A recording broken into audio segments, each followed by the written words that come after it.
And I'm like, I already put it out there to Dr. Phil about the J juice, the healing properties, the potential to live 300 years old, right? Reversing all cancer, disease, and chronic illness, and regrowing limbs and organs, all that. And I was being laughed off the stage. I had people actively just working against me left and right, wanting to suppress this information, afraid of the salt, don't understand electrolytes, don't understand chemistry, biochemistry. I mean, I'm dealing with ignorance left and right. And so I tried to get this out on the public forum only to have it be mocked and insulted. And so if at all the WHO was listening, they're not listening anymore because of you guys. So in a lot of ways, you alone, Dr. Phil, as well as PewDiePie and Jeff Holiday, and all of you guys making fun of this information now have literally blood on your hands. Literally blood on your hands. And I'll tell you why. Because there's no antibiotics going to stop the Ebola virus.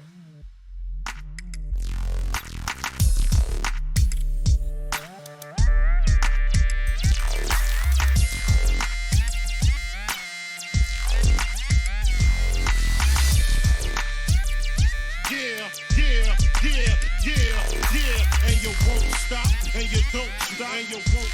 I was a terror since the public school era. Bathroom passes, cutting classes, squeezing asses. Smoking blunts was a daily routine since 13.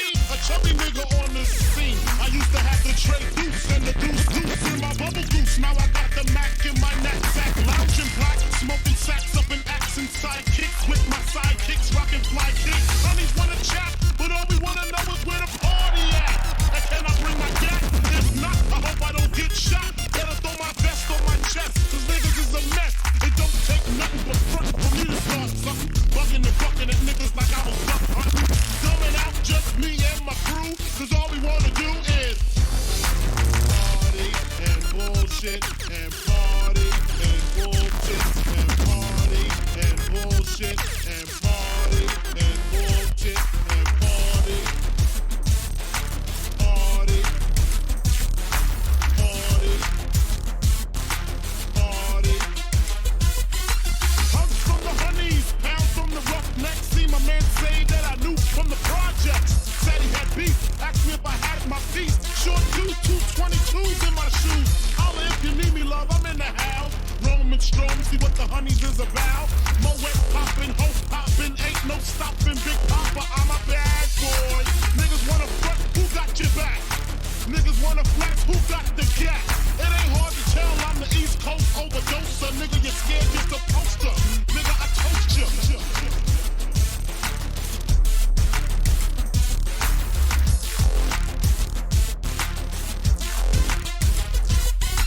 Put fear in your heart. Fuck up the party before it even starts. Is he drunk? Over Henny and skunk? Or some brand new and shit beating down pump?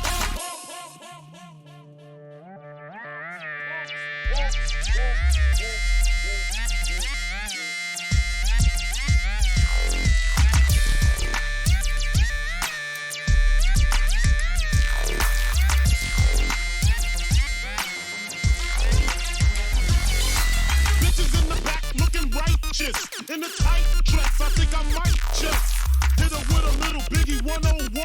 How to tote a gun and have fun with Jamaican rum conversation. Once in rotation, my man Big Jock got the Glock in his waist and was smoking, drinking, got the hooker thinking. If money smell bad, then this nigga biggin', thinking. Is it my charm? I got the hookers eating out my palm. She grabbed my arm and said, let's leave calm. I'm hitting skins again.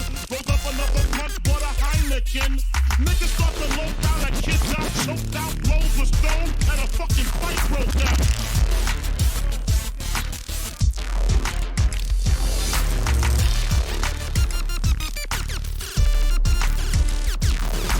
Can't we just all get along so I can put stickies on her chest like little Sean? Get a bitch drunk off a don't carry on. I am so feeling it today. Oh my god. Woo, boy. Hey. What's going on, everybody? How you doing?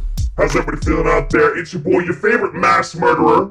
Out here, Father Dr. Daddy Priestley, Jeff Holiday, with the credentials to match. What's up? I just wanted to take a moment before we get into this to say what an absolute privilege it is to be invited into your homes, onto your mobile devices, to be let into your beautiful ear canals to tantalize you with my smooth, creamy voice and all of the weird shit I found on the internet. This is monumental. It's the last Wingnut Roundup, not only of the year, but of the decade. This is it. This is it. At midnight tonight, we will be 2020, 24 hours to go, which means that tonight will be the Ramones hour, and I expect you all to celebrate at the same time that I do. It'll be fantastic. It's going to be great.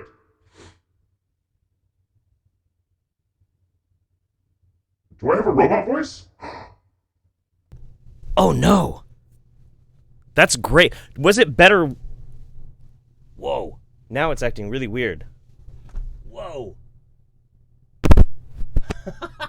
How bad was that? Was that super, super crazy? That must have been super crazy. That's really funny. I didn't even listen to like... See, that's why I'm gonna try and get some new hardware soon so I can actually have a local monitor and I can hear like my own voice. Did it work? If it worked, man, then like, who cares? We're just gonna roll with it, whatever. If you couldn't tell what I was saying though, I'll just do the whole monologue again, even though I didn't write that, it just was like off the top of my head. Other planets that it's pretty strange. In the solar system are doing it's great, good. I mean, awesome, man. You know, if something weird is gonna happen, as long as it works, who cares? Who cares? Let's have a good time. So this is the end of an era, the end of a decade, and it's time to have some fun. Now, real quick, we got to get a couple of things that are a bit serious out of the way before we are on the train of just having a good time for the rest of the evening. So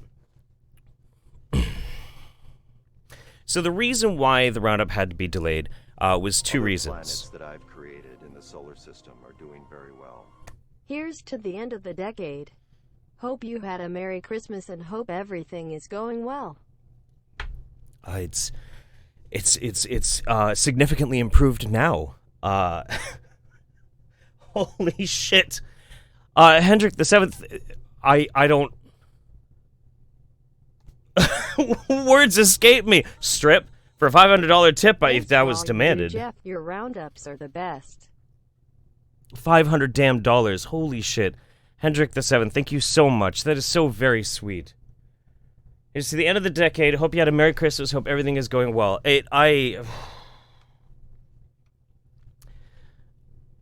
So, the reason why the roundup was postponed, there were two reasons, but three reasons. One was, I did get a little bit sick. I've been fighting it off and on for the past month or so.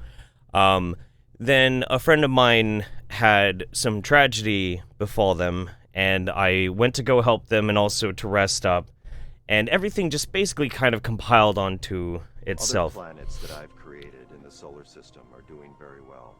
Satan Robo Jeff is welcome in my home with his velvety robo voice anytime. I just thought about that. That actually probably made the joke even better. It reminded me of something that I think is very, very poignant. And I think it's important that we point this out. 2019 wasn't a bad year, but a lot of people lost a lot of really important loved ones. I just the other day lost a friend of mine, Giovanna. I lost my mother earlier this year. A lot of my friends out there, a lot of you guys who have written me letters, sent me emails, expressing, grief. And the thing is, I think it's important that we do that, because if we as people, even strangers across countless miles, across oceans, on the other side of the actual planet itself, can reach out to each other and at least find some sort of collective way to grieve together, then we are all stronger as people. So thank you for that. Thank you for all the love you've shown me. To those we lost, we have to live better in their memory. So, cheers. That's enough being serious. It's very sweet. I get it. That's an insanely generous donation. Thank you so much, my friend. That's very kind. Very, very kind. Oh boy. I should probably put this away too. BC Brent says people are asking where Jillian's clock is. Jillian's clock is actually still there. It's behind her. She moved it like back over here, but it's not hanging over the side of the doorway anymore. I'm so excited to finally be here to see you live. Happy holidays, Jeff. Happy holidays to you, Jack the Raven. Thank you so much. That's very kind of you. Thank you. I guess, like, in a way, having to delay the roundup for a few days actually worked out rather well. There's a lot of people who are saying they are going to get a chance to watch it live. I did see a buddy of mine, his birthday was to be the day of the original roundup. If you're here in the chat, speak up. I'm going to keep an eye out for you so I can wish you happy birthday. 2019 with you, Jeff. I hope to enjoy more roundups, and I hope 2020 treats you and your family much better, Heart. I hope so too, and I'm glad you're here for some roundup action. We're gonna have a lot of fun today. I wasn't just today I found some of the best stuff, like maybe of the year. I'm really excited. I'm really stoked. If somebody It's been a hell of a year, Jeff. I'm glad I got to catch you live for the last roundup of the year. Cheers to you and your family. Cheers to you and yours, Macy. Thank you so much. Thank you so much. CQW Griever, thank you very much. Appreciate that. Let me make sure we catch up real quick. And then we got to talk about something a little bit serious, but we're going to have fun with it anyway. I don't want to get too far behind because we got to make sure we get a good pace, you know? Daniela says, spending the day with my family, so I can't stay, but I wanted to ask you what you thought of that interview with YouTube CEO and the Try Guys. Happy New Year. I have not seen that. Just send Sterling's first birthday. I did see that. Happy birthday to Sterling. Let's see. This is going to be on the 4th. Happy birthday soon to you, Isabel. Yeah. Your birthday was the 26th. That's what it was, Ophelia. Happy birthday to you, Ophelia. Sorry I wasn't on doing the show during your birthday, but I'm glad you're here. Christian Huff, thanks for all you do, Jet, right? Kenneth says, hello from Bushfire Central in New South Wales, Australia. Dude, guys, you guys down there in Australia are having a really rough time, and it's pretty nuts. I actually really want to make a video about it, but I need to make sure I'm doing it respectfully. I don't want anybody thinking I'm like trying to profit off of somebody else's tragedy, because that stuff happens. My good friend Miles Power recently got DMCA'd by a chiropractor. Now, I'm pretty sure by now you guys know how I feel about chiropractors. If you got a chiropractor and they're a good dude, they don't try and say that if you pop your back you can cure your AIDS, your cancer, or anything like that. Fine, sure, that's great. But there are far too many people out there who do some rather dangerous shit with chiropractic. And this guy's one of them. And he's got over 1 million damn subscribers. So, this is the guy. I'm going to try and find where he uses the neck strap thing. It's just so crazy. This is Joe Cipriano. Let me make sure my stuff is all set up. Yeah, this is Joe Cipriano. He DMCA'd Miles Power recently, falsely, and so I'm gonna give him some attention too. You know, asshole, Jesus Christ. Also, by the way, if you're not subbed to Miles Power, I don't know what's wrong with you, but go and do it right now. Like, pause the roundup, go to Miles Power on YouTube, and go sub to him because he's a way better YouTuber than I am. All right. Anyway, check this out. And relax right there.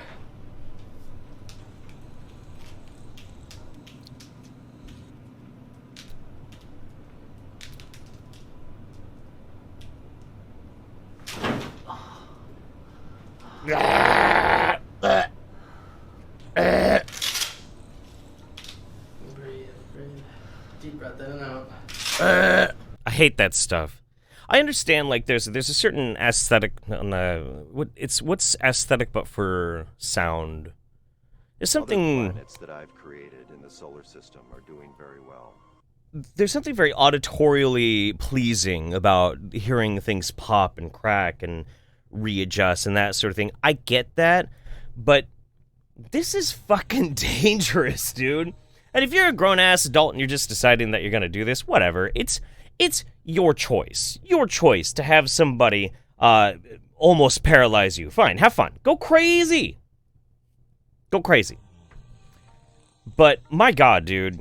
Like, people like this, people like John Bergman, you know, they do not let people know what the actual risks are. And so fuck you, Dr. Joseph Cipriano. Like, look, hey, you know what? Listen, all right. Listen. You're an asshole. You're an absolute asshole. How dare you falsely DMCA? You're a fucking quack, and fuck you, eat shit. I hope I don't want anybody to misunderstand my position here. Anyway, so moving back on to what we were talking about. A little bit of quick shilling before we get to our favorite wingnuts. If you go to brainforcesideeffects.com, you could go and get yourselves your very own Chia Stored in the Balls or Wingnut Roundup t-shirt. Yep, that's the closest I get to actually selling myself. All right. Now, I've been transitioning too much in this, so I'm just going to turn the tidal wave off for a second. There we go. All right, hi. Okay. We are going to... I think that one's going to read it out loud. My face is wonderful. My complexion is a lot better than it was a couple of months ago. I actually went to the doctor for the weird... I was like... I think it's an allergic reaction that I was kind of getting all reddish in my skin. So I actually look way better than I was. If you go back like 6 months... Look at my videos. I hope 2020 will be a much better year for you, Jeff. Thanks for doing what you do. I hope so too, but really when it comes down to it, I like to think that maybe we at least in part are masters of our own destiny. So I'm going to do my best to make sure it's a good year. Make sure it's a good year. What was I just about to do? Oh yeah, we're going to play a game. This roundup, we're going to play a game. And this is because my best friend Ian turned me on to a channel. Now, have you ever needed to figure out how to pronounce something? So you go to YouTube and you're like, how do I pronounce whatever? And then you get like the translator. It's just like a little robotic voice that tells you how things are supposed to be pronounced. Well, there is actually a channel that is dedicated to telling you how to not pronounce words. So what I'm going to do, it's called Pronunciation Manual, is the name of the channel. And I'm going to promote the hell out of them because this is way too much fun. I'm going to play one for you right now, and then we'll listen to a few later on during the Wingnut Roundup, just as a little, like, breaking up, you know, what we're doing. But I want to see you guys in the chat type out what you think this guy is mispronouncing. And I'll give you a hint. It's a famous person involved in politics, okay? Happy holidays to you and yours. Well, happy holidays to you and yours, Joseph Wilson. All right, listen closely, and then type in what you think, who you think they're trying to pronounce. Burgy turd kaflurflestink. Burgy turd kaflurflestink. Burgy turd kaflurflestink. Yeah? Any ideas? Flurflestink. It's so dumb. It's so dumb. I'm going to give it just a couple of seconds and catch up on some super chats real quick while you guys type in your guesses. The Lily Cat, hey Jeff, here chilling in rehab after spinal fusion I finally got and making my hand fasting cords. Hey, you're getting hand fasted. That's amazing. And I'm glad you're on the mend. Emmy Val, hello from Sweden. Me and my cat is watching you. One person got it right. One person got it right. Yep. So far. But a lot of you guys are not quite getting it. Alan Reyes, Jeff, I need help turning on my fleshlight. I gotta change a flat tire. Where do I put the batteries? Chris Bird, the demon voice scares my puppy. Prickle Paws, my dad passed New Year's this year, so I know the feeling. I'm glad you're here to bring the end of the year out with a good laugh. I'll do my best, buddy. The Executive Punk, happy holidays. I miss you on Twitter, dude. It's not the same without you. Hashtag free pee-pee poo-poo. Yes, listen. Pee-pee poo-poo. Free pee-pee poo-poo. Let me back on Twitter. Fuck you. Other planets that I've created in the solar system are doing very well.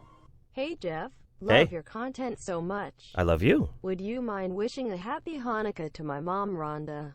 I Aw. can tell she's watching live because I can hear her laughing from the next room over. Happy Hanukkah, Rhonda, to you and your whole family.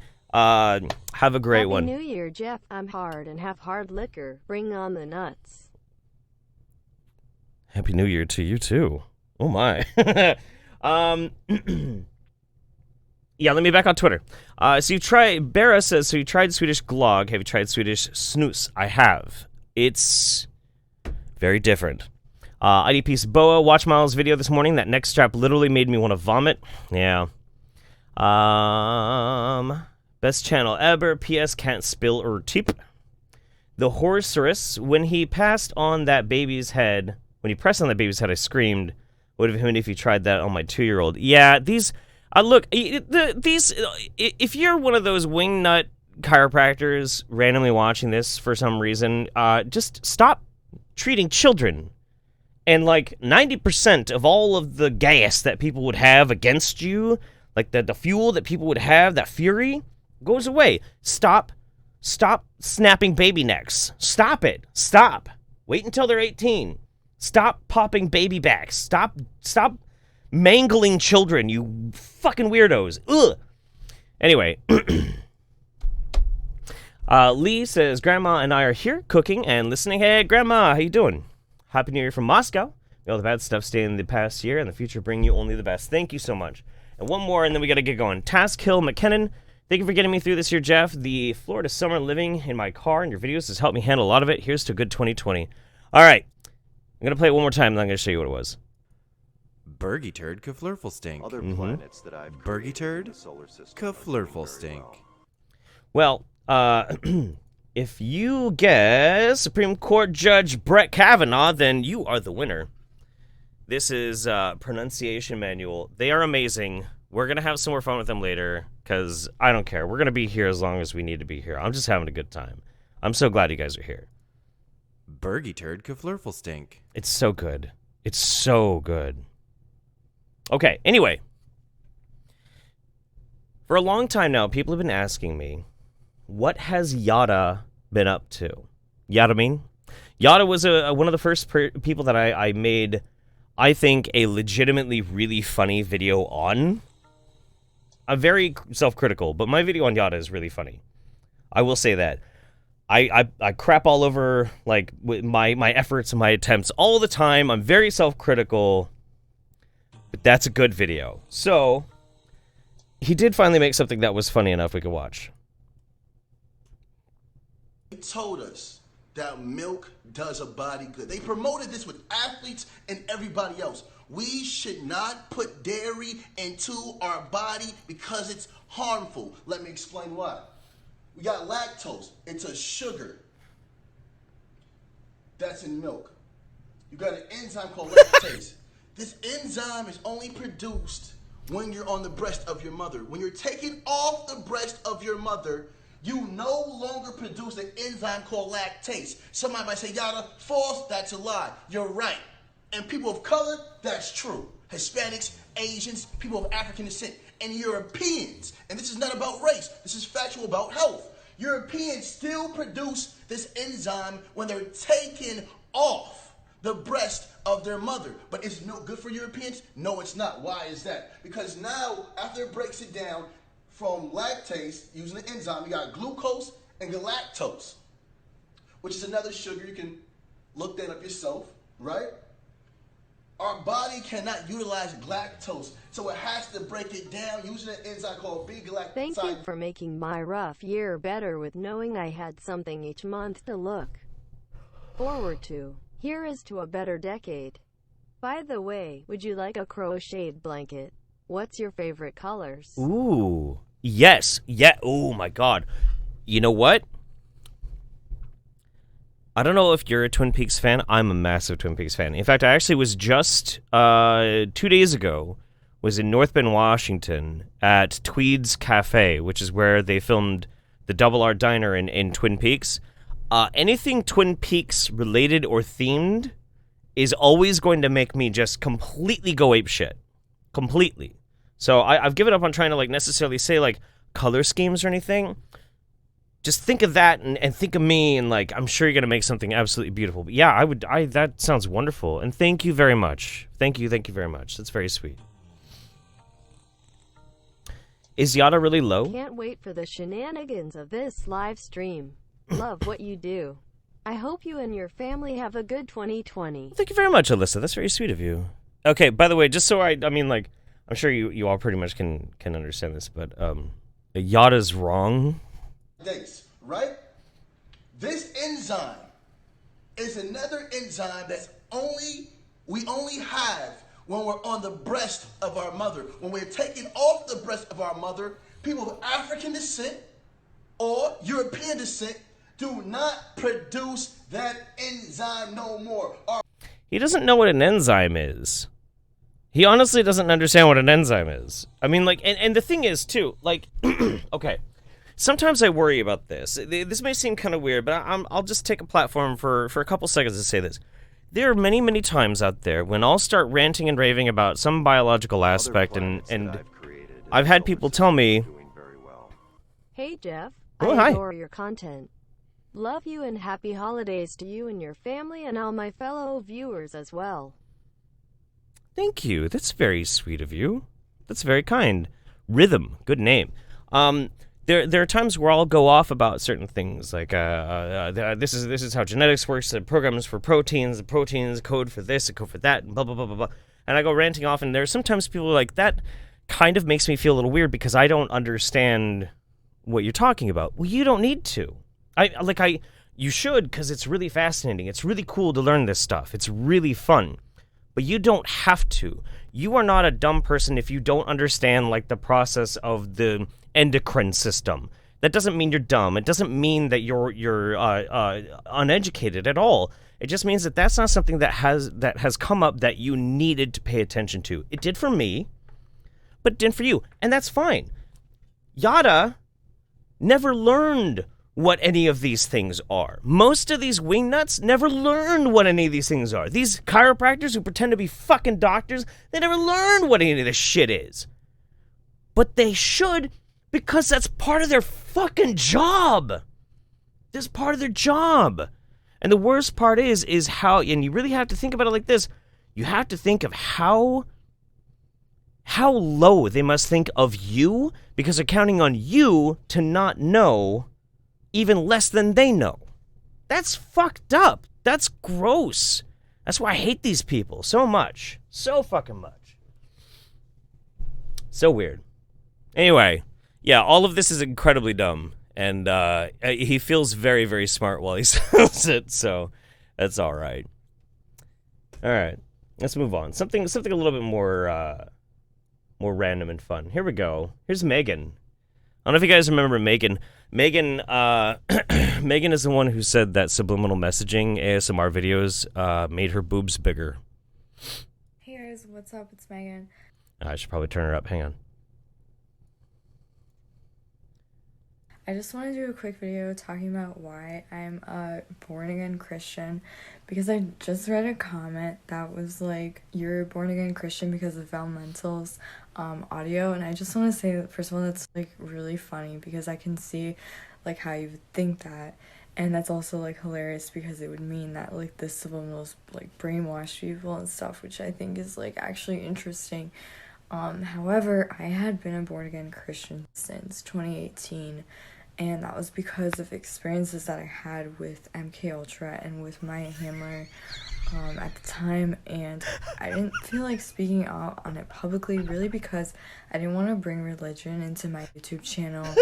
But what happened is I had so many people who were confused about the religion, and I felt I had to speak up on it, and I felt I had to somehow justify, you know, using subliminal messages and being religious at the same time.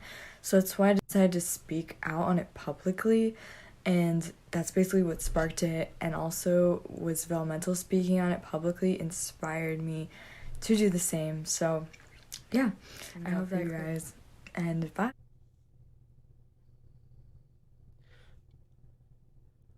That's well, isn't that special? Oh, God damn it. Oh man, I'm already in a great mood already. Already. I'm already in a great mood already. Taskill McKinnon, thank you for getting me through the year. Oh no, we already read that one. Okay, cool. Oh, Ashim DG, all praise to shit Lord. Wow, all praise to you. Look, this all happens because you actually find some value in what I do. So thank you. Don't praise me. You're all my fucking heroes in my book. Kenneth Ray Barnes, please pray for a violent volunteer. I gotta slow down for a second. Hang on. Let's breathe. Please pray for our volunteer firefighters. I'm not the praying type, but I absolutely am very supportive of people who have to deal with that kind of thing. I mean, I know there are friends of mine who every year do wilderness firefighting in Northern California and Southern Oregon. And I have mad respect for them, mad respect for the firefighters that are working down in Australia right now. Howdy, Peace Boy. You think don't pop baby backs wouldn't be so controversial? You'd think so. You would think so. Chevy Ellis got fried Saturday.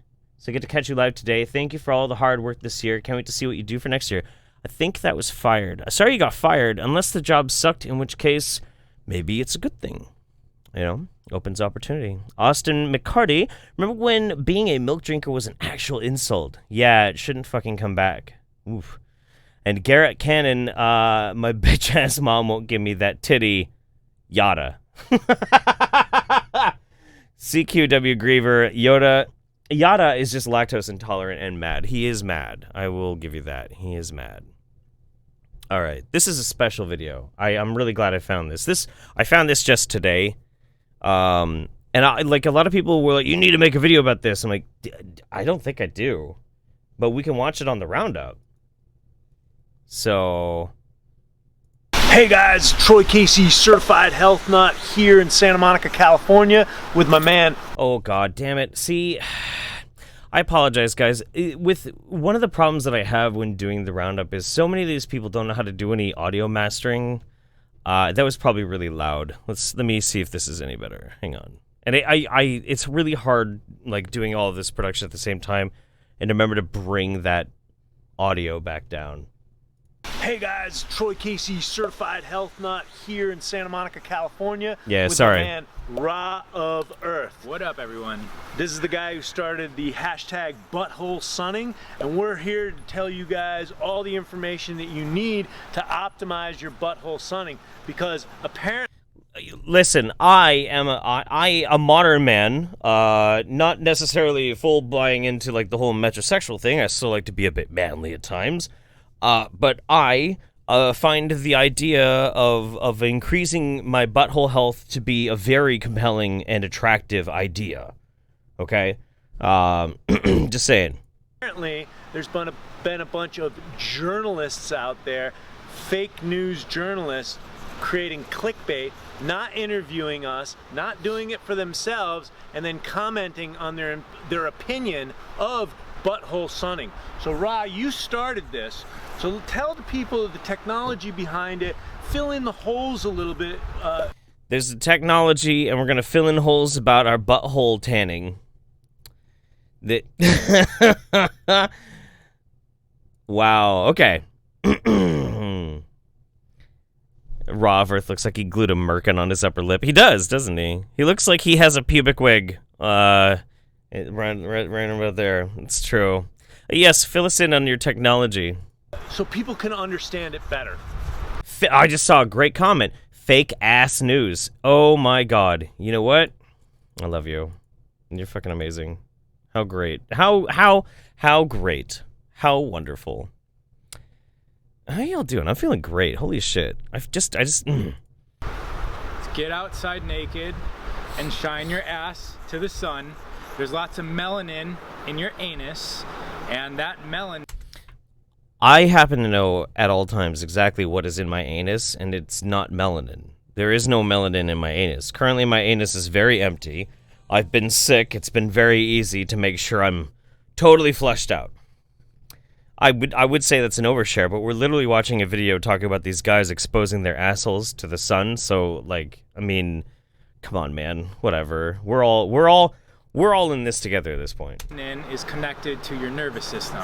So get the light into the melanin in your eyes, your hair, your skin, your anus, your nutsack, your perineum, and then you're golden, literally. You turn the electricity on, because let's face it, the sun is the source of all life on the planet. And for all you clickbait journalists out there, and Josh Brolin, you knucklehead, the fact of the matter is we're not talking about burning your skin, we're talking about 30 seconds to 5 minutes? Maximum. That's if you feel the energy at all. Otherwise, just take 30 seconds and you tell us what you feel instead of the fear-mongering. What are they hiring? Medical doctors? No, they're guessing. The medical doctors are talking. Okay, so this comes about on something that I sat down and I talked to a couple of my friends who are medical professionals, and I asked them about very specifically. So why is it that it's so often you'll have people who are doctors? They went through 8 years of medical school. They did residency. They do this. They do that. Why is it so rare that we'll actually see a doctor openly speak out and say, like, well, actually, using the sun to charge your chakras through your asshole? Why don't we hear more of them say anything like that? And they all had they all had the exact same answer. Every time I've asked anybody anything about that, I didn't use, obviously, butthole sunning, but as an analog for it, they all say the same thing. Why in the fuck would somebody who their job is literally to save people's lives stop and take the time to even entertain this stupid shit? That's my job. That's my job. Jeff's been having waterfalls. Yeah, no, full stop, dude. I have. I'm not even gonna fucking hide it. I have, but I didn't need to use some salty cabbage poo-poo water to do it. It's called fighting off everybody else's illnesses around me.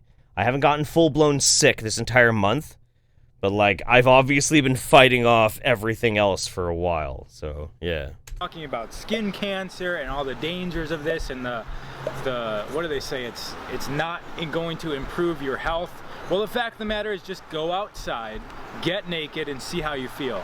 We're getting all the feedback. People are getting boners. People are turning happy immediately. Simple. Hey, who doesn't want to be happy? I don't need to show my asshole to a star in order to get a boner. I've never had a problem with that. Who doesn't want a good boner? Who doesn't want to turn on the light? Guys, can I just ask you a question out there? Who doesn't love a good boner? I mean, really. Come on. I don't love a good boner. Good boner now and then. Come on. Real people talk this way. Come on. Life force energy inside the human body. I personally am a sun worshiper. That's why one of my best friends' name is Ra. Go look that up. There's nothing more to say but go outside and get naked.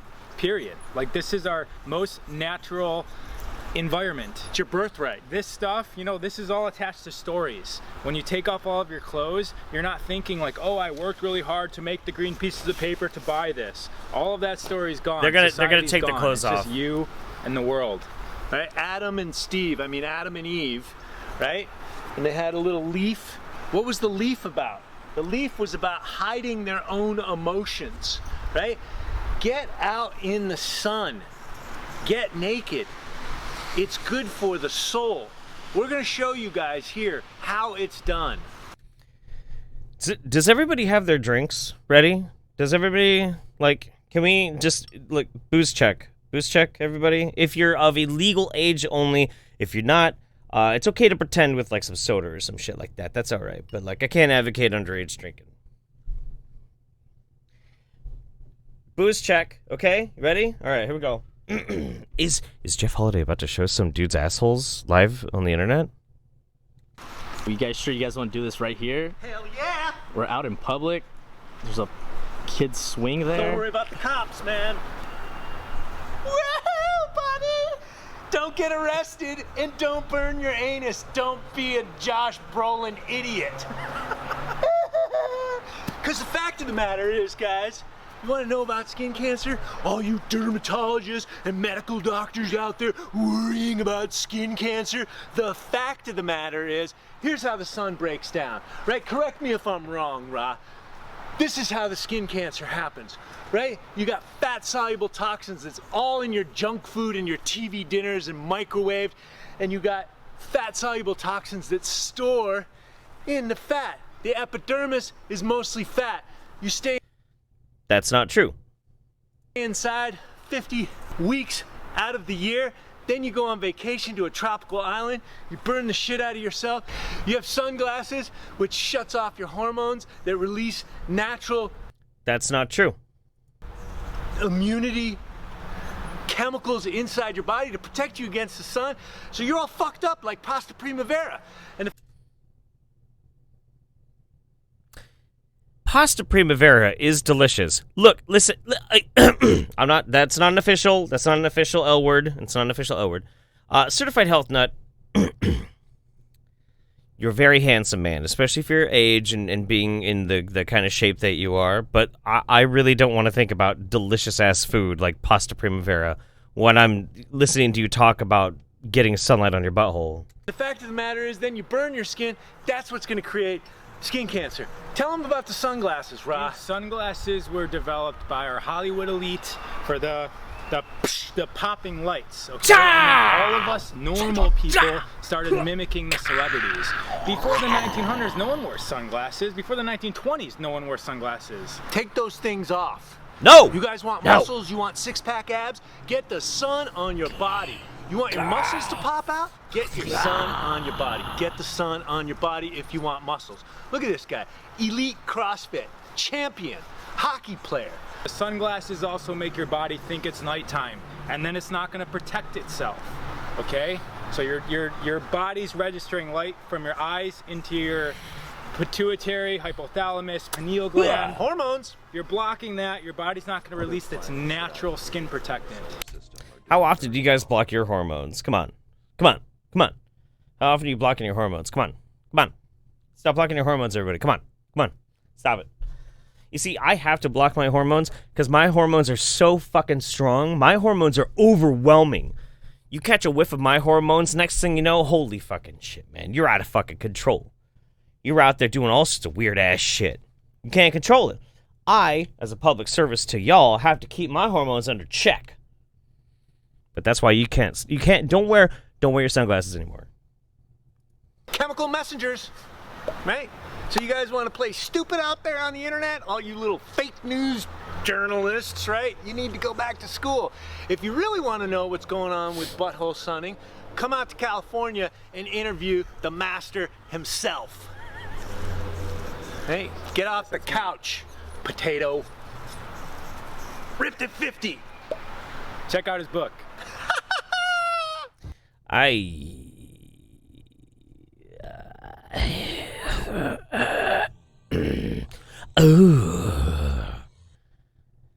Well, that was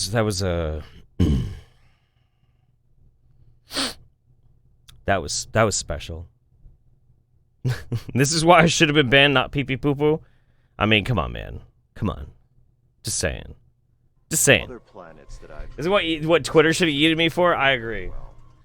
I was just doing public advocacy. I was just trying to inform the people of the issues and be out there on the street. I was trying to be an activist. And I get booted off of Twitter. Censorship. Free speech. Where's my $1 million goddamn dollars on a GoFundMe, huh? What's up? What's up with that? Anyway, so it's fine. I don't care.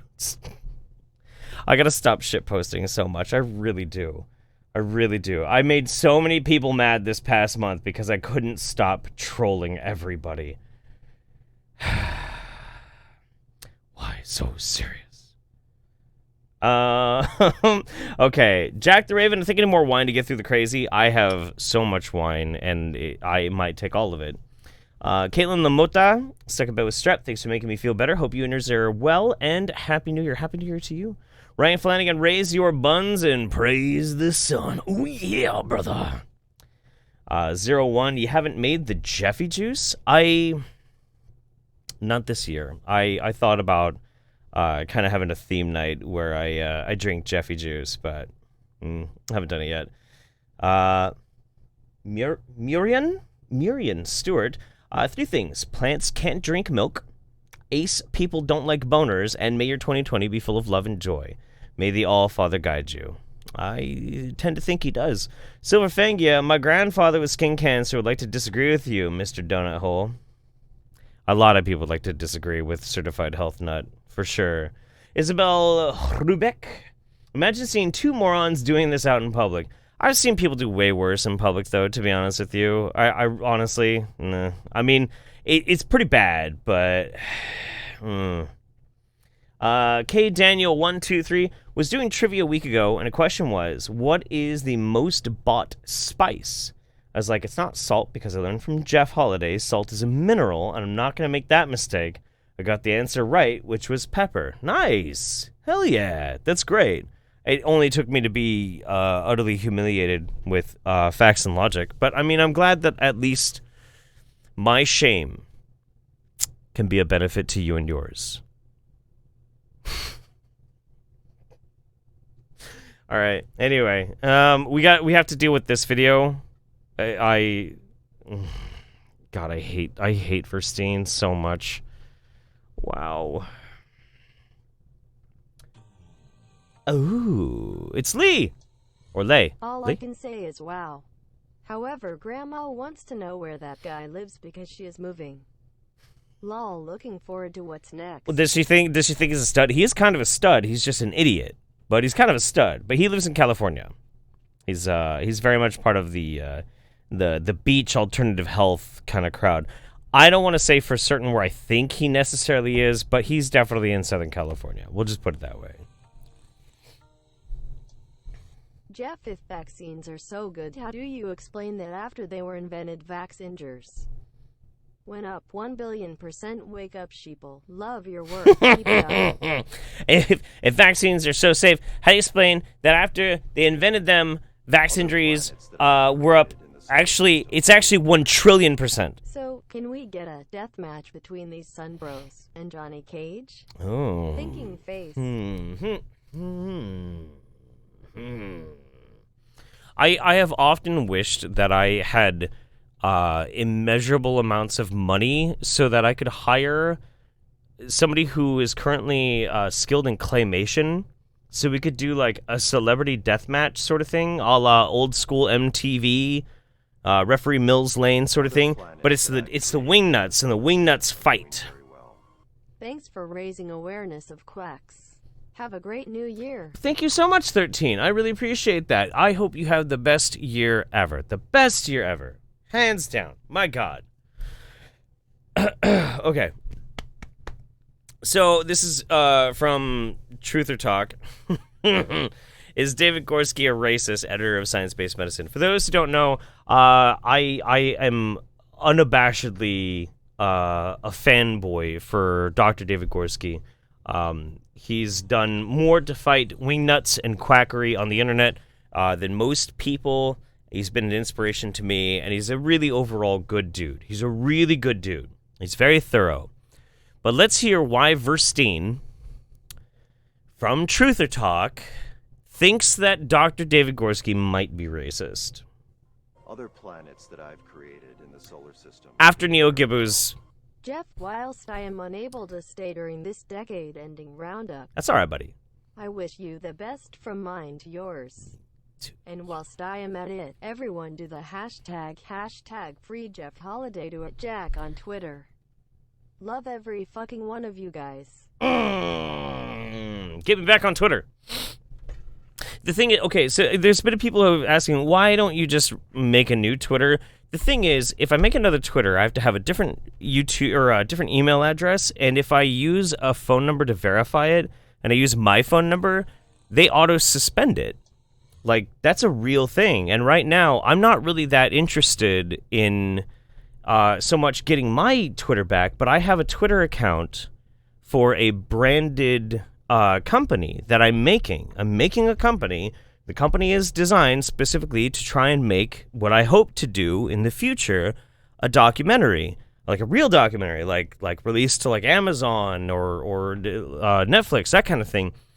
But because it was attached to my phone number, to my little shitposty Twitter account, everything's in limbo right now. So, like, that's where my attention's at. I know I love fucking around with you guys on social media. I really do. I'll be back at some point, but I got to get that fixed first. And it might take a bit. It might not happen very quickly. I'm sorry. I miss it too. I miss you. I miss all of you guys. I miss being able to immediately just kind of fuck around. It's great. Sarkhan's Devasto. Hey Jeff, first live roundup, though I have been binging the show for a few days now is. You have become my favorite things to listen to at work. Keep up the fight, my guy. May you and your fam be well. I really appreciate that. I really do. Doing the roundup is a really fun thing for me. In my life these days, it's very difficult for me to be able to sit down and do some of the high production stuff that I used to do. I really want to do more Hemlock Moonwolf videos, but they take a lot more than what I've had available to do at the moment. So instead of that, like, the big highlight of my month is doing this with you guys. I really have a good time with this because it's intimate. It's intimate. I'm not just like some dickbag in a studio making a bunch of random ass shit. I get a chance to be in your homes live saying hello. Like, we're doing this right now. Hey Jeff, take it from this US expat in Sweden. It's pronounced glug, not glug. Keep up the great work, and got nitar. Gott nitar. It's, I know. It's mostly, well, so I'm not Swedish, I'm Finnish. So our gloggy, there's glug in Sweden. Gloggy, it's different all around. It all basically kind of has the same ultimate themes together, though. Greetings, Jeff. Hello, Lucy Brianna Songs. and I are giddy to be watching the roundup. 2019 has been good to us. I hope we can share that good with you and others we adore in 2020. Salud. Ah! Oh, shit. Pop my shit out. Hang on. Sorry. Okay. Let's listen to this. Hey guys, what's going on? I'm Verstine Henry, co-founder of Truth or Talk. As I've told you guys, I'm having a huge debate on December 15th, which is going to be in Harlem. It's going to be the anti and pro-vax opinions on vaccines.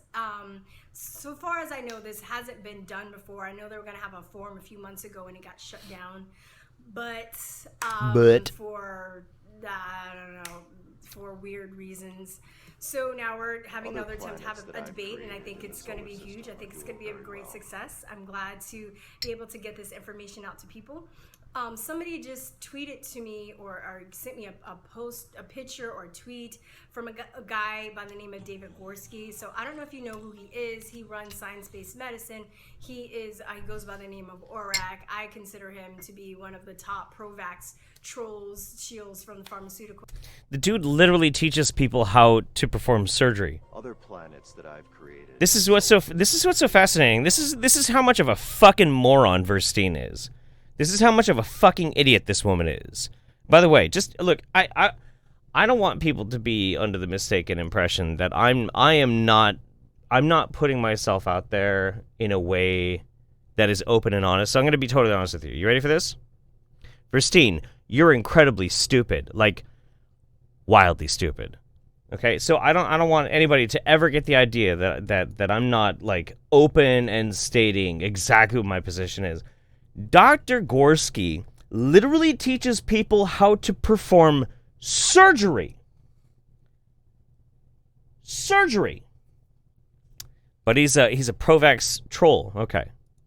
Industry, if you may, and he's basically saying that the anti-vaxxers. By the way, thank you. Anytime the audio levels are fucked up, please, by all means, any live thing that I do, please tell me in the chat right away, because otherwise, like, I might not notice because I have a million other things I have to pay attention to. So thank you very much. I really do appreciate it. Are targeting Harlem. Oh, well, yeah, I'm just going to call you out for the racist that you are, because you're basically what you're saying is black people can't think for themselves, right? You're saying that they don't have enough brains, right? Our feeble little minds can't comprehend the science of the miracles. We're just too stupid to even like listen to the other side, because we'll be so swayed by the anti-vaxxers with their powerful superpowers that they can't compare and weigh both sides and make their own decisions. So I'm gonna stop you right there. We'll let her flesh out her ideas in a second, but let me try and explain something to you, Verstein. The overwhelming majority of people who tend to be anti-vaxxers, overwhelming majority, are white people. Just saying. And that's not to say that means that there's any racialized component to being anti-vax or not, because there's not. It fucking might come as a surprise to you.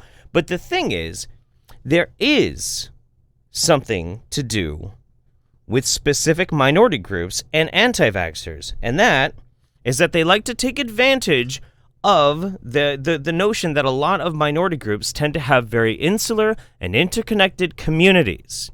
They also have had to deal with some really shitty times, sometimes at the hands of the government, and that can give them part of their own racial or even sometimes it's a religious identity. This is a real thing. The horrific tests that the U.S. government did on black people with syphilis, that's a real thing.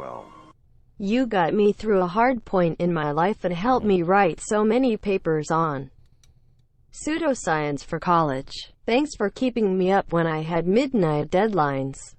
You're so funny and smart, and I'm glad I found your videos. You're an absolute sweetheart, Jordan. Thank you so much. That is really sweet of you. I really appreciate you. Thank you. I'm doing my best. I'm doing my best. All I can ever hope is that at the end of the day, I've caused some people not necessarily to just believe what I fucking say. Who the fuck am I? I'm just some random dickbag on the fucking internet. But I've at least caused some people to just stop automatically believing in some asshole who's trying to take advantage of them. That's what I try and do, and I really appreciate that. Thank you, buddy. I really appreciate it. There is absolutely a phenomenon where these people target specifically minority groups. They do this because minority groups tend to collate together and have a group identity, which means it's very easy to disseminate an idea if you sell it on their leaders. I can even demonstrate this shit very well. The Vax team did it over in, so it was Compton. It was over in Compton after the release of Vax 1. Who did they get? They convinced first the mayor of Compton, they convinced the leader of the Nation of Islam for the Compton area, and they convinced, I think it was the leader of the Baptist church, the main Baptist church in Compton. And those three people, who were community leaders, who had been bought into because they focused their attention to try and convince them, then convinced a bunch of the people around. This isn't a communique on how people are dumb or gullible because of any racialized lines. It's a talk about how these people exploit. They exploit the identity of people in marginalized and racialized groups. I don't understand how this dumb bitch can go from understanding that people are actually utilizing the minority groups to try and infect them with bad ideas, and it said, oh, you're just racist because you think we're dumb. What the fuck? It's hideous. It's disgusting how people fucking do this. And you know they're doing it on purpose. You can see it. You watch their fucking talks. You watch their groupings and how they operate and how they communicate. It's inhuman. It's absolutely fucking inhuman. It's disgusting. And still, again, you cannot claim that there's some racialized component because as I already said, most anti-vaxxers are fucking white, dude. I'm sorry. So, anyway, I'm gonna stop doing that big close-up thing. I'm sure it's very jarring for people, but I really hate Verstein, and I don't want to watch any more of her video. I'm sorry. I'm done. I can't deal with Verstein. I can't. She's so goddamn stupid. Everybody deserves a voice. Everybody deserves every opportunity to be able to express themselves. It just sometimes, I wish that being able to express yourself had at least, like, how do I want to phrase this? Like, Other planets that I've created in the solar system are doing very sometimes I worry that people that have YouTube channels are so dumb they can't even ride a bike. You know? And Verstine is one of those people. I kind of feel like she's so goddamn dumb she can't even ride a bicycle. That's the thing. I'm not saying that she can't have a YouTube channel. She should. God bless her heart. She should be able to say whatever stupid shit she wants to. But I just feel like she's so dumb that she, like, trying to calculate tax at the grocery store wouldn't just be difficult, it'd be impossible. Can I say that? Can I get away with that? Am I being too mean? I don't want to be too mean. I don't know. Anyway, fuck Verstine. She sucks. Okay. I can't get too mired on Verstine or I'm just going to get, like, really pissed off. Nick Warner, missed the last couple live. Glad to be back. I'm glad you're back too, buddy. Dozy Mags, happy Hogmanay for tomorrow from Scotland. Hogmanay? I don't know what that is. Interesting. Zira Hyena, happy holidays to you and your family. Here's to a better 2020. I'm ready for the weird. Got my cherry vodka and dark chocolate. So bring on the last roundup of the year, of the decade. How do I say this without sounding like an authoritarian? I don't want to impose on anybody's ability to speak their mind. I don't. I'm just saying it's really exhausting that my whole job is watching people really dumb convince other people who are vulnerable do bad things. It's very exhausting. So, like, it's easy for people who don't have my job to just be like, well, yeah, freedom of speech is great. I'm like, well, yeah, it is really great. It is really great. But God, dude, I see so many people say some real dumb shit. But it is great. And I believe that. I do. I absolutely believe that. It's just, sometimes it's rough. Freaking Out 99, just use Facebook. We have a lot of fun in the deep fat fried Facebook group. Oh, yeah. Some of you guys are really fucking funny over there. I've checked it out a couple of times. Elizabeth, thank you. Shim DG, Verstine is so cute. Why is she such an idiot? She's beautiful. Verstine is a beautiful woman. She very much is. I throw no shade at her for anything else, but, like, she's an idiot. V Pendragon, may the new year be good to you. The past year hasn't been great to me, but I'm working on writing a book, and I'm very excited. Love you and all you do. Thank you very much. Good luck with the book. Keep it up. I very much encourage people, any artistic endeavors that you try for, go for it, man. As hard and as passionately as you can. Kenneth Ray Barnes, update on the fire situation. Australia bushfires, thousands told to get into the water as fire closes in. It can't be that bad. Indigo Bloop, wish I had more to give. Been out of work since mom died, 11/16. She got cancer. My sis went full crazy. And because of you, I felt equipped to see red flags and question her. It's been so hard, but you and this amazing community have helped me so much. Thanks. Well, thank you so much, Indigo Bloop. You've been there for a long time. Thank you. Appreciate it. I don't know how to make that thing stop. That's been something that's been, like, plaguing me for the past, like, month. I plugged in something randomly into Streamlabs, and now every now and then just this abrupt, loud thing pops up that somebody's following me. It's very strange. Hopefully it doesn't happen too often, or I'm going to have to deal with it immediately. All right, let's go. Shivambu! So this is from Dr. John Bergman. Dr. John Bergman is talking about CalJam 2020 with Billy DeMoss. Here we go. CalJam 2020 Woodstock, and you're going to be there this year. I'm so psyched. I can hardly wait. This is going to be a blast. We're bringing a ton of patients and going to make a difference, I hope. So CalJam is a convention that's been going on for a while in which a bunch of pseudoscience wingnuts, baby back crackers, magical healing, crystal up your asshole, cures your fucking AIDS kind of bullshit, mixed with musical acts and punk rock and all that kind of stuff. And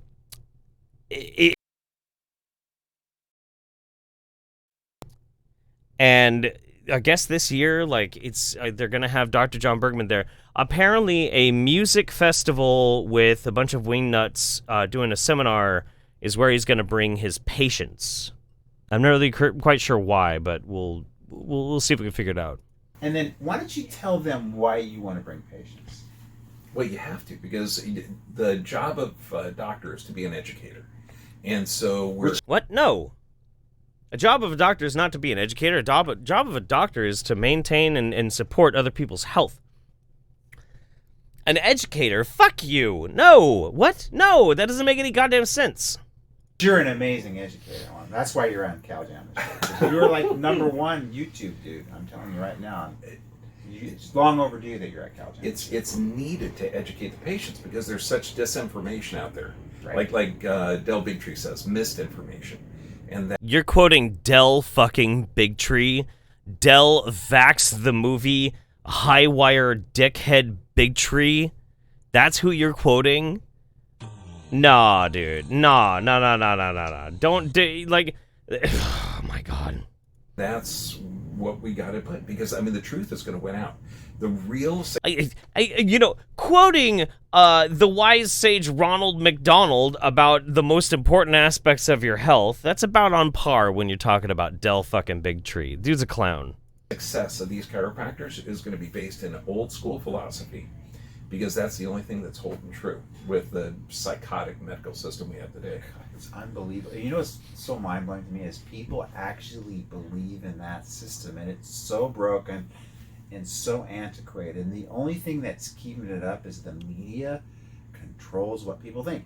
Yeah, and I think it's important to bring patients because they're part of this movement too. I mean, we've got all the vaccine mandates, we've got the opioid epidemics, which I've been really kind of getting into lately and studying that. I mean, there's... it's been very fashionable for me to start thinking about the opium epidemic. It's very, very fashionable. Meanwhile, some of us real people out in the world have had people literally die, friends and family die because of the opioid epidemic. None of us are like, well, I'm just going to cure my cancer by getting my back cracked. By the way, AIDS isn't fucking real, and blah, blah, blah, blah, blah, blah, blah. Ad nauseum into total obstinate bullshit.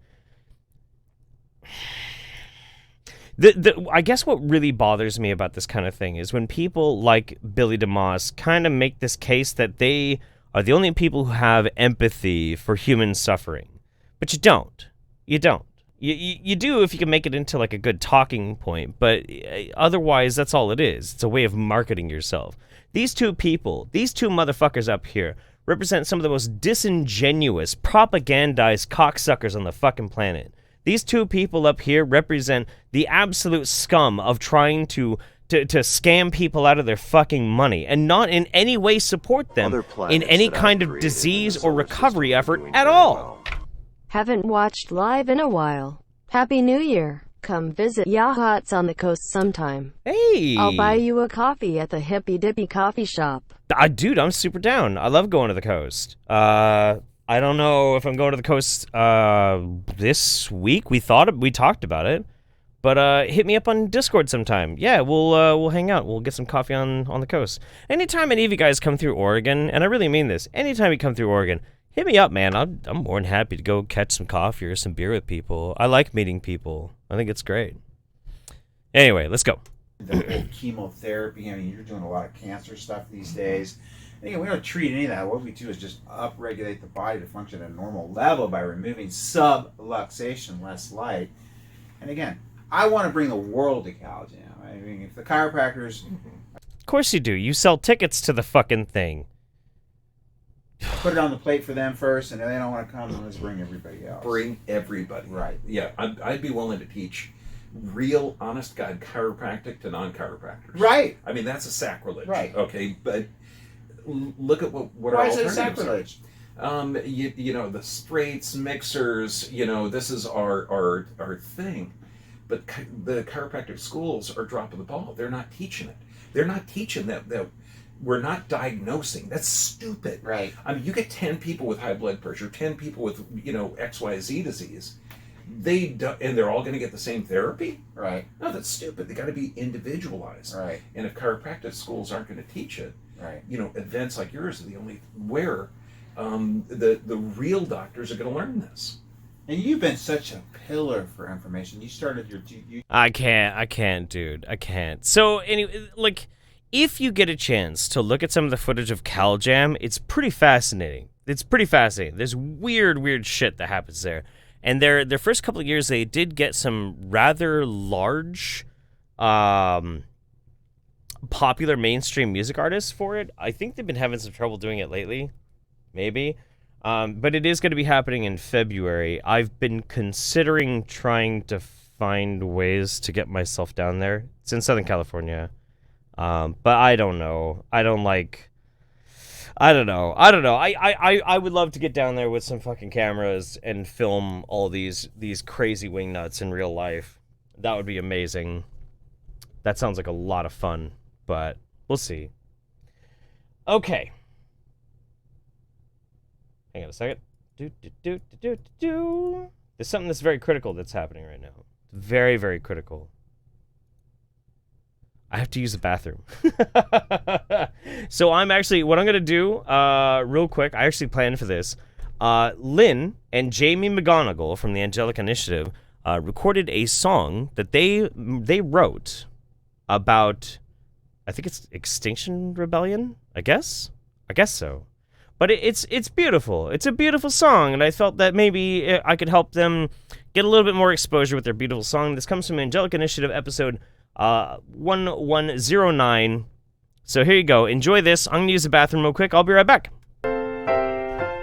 Hark the XR rebels sing, climate change is happening.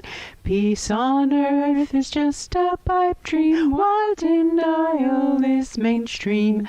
As the ocean waters rise, politicians shut their eyes, and the oil execs proclaim no one knows who is to blame.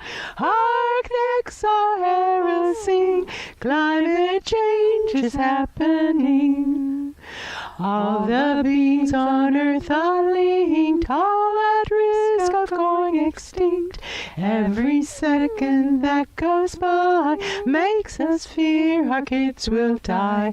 As the fires burn in Brazil, as the rich get richer still, as the forests are cut down, poorer folks will starve or drown. Hark the XR rebels sing, climate change is happening.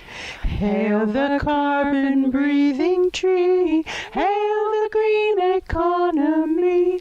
Science gave us all the tools to move off of fossil fuels. System change must be our mission. We will make a just transition. Every person can take part. Our rebellion's at its start. Hark the XR rebels sing, climate change is happening. Hark the XR rebels sing, yonder comes an uprising.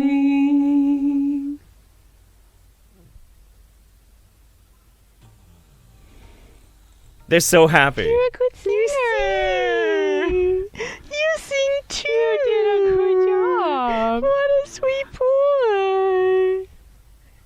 What a sweet boy. And everybody who's participating in Extinction Rebellion, we are very proud of you. We're very proud of you. And we stand with you. We stand with you.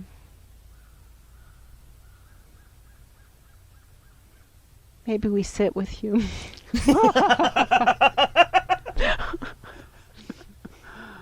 Yes. Good. See, I like good vibes. I don't always want to be so fucking negative with everything shitty going on and people getting angry and all this and all that. Like, it's nice sometimes just to have something silly. I know that I should probably address a couple of elephants in the room. I have had people ask me how I feel about Extinction Rebellion. Obviously, because I do believe in empiricism, I do believe that climate change is real.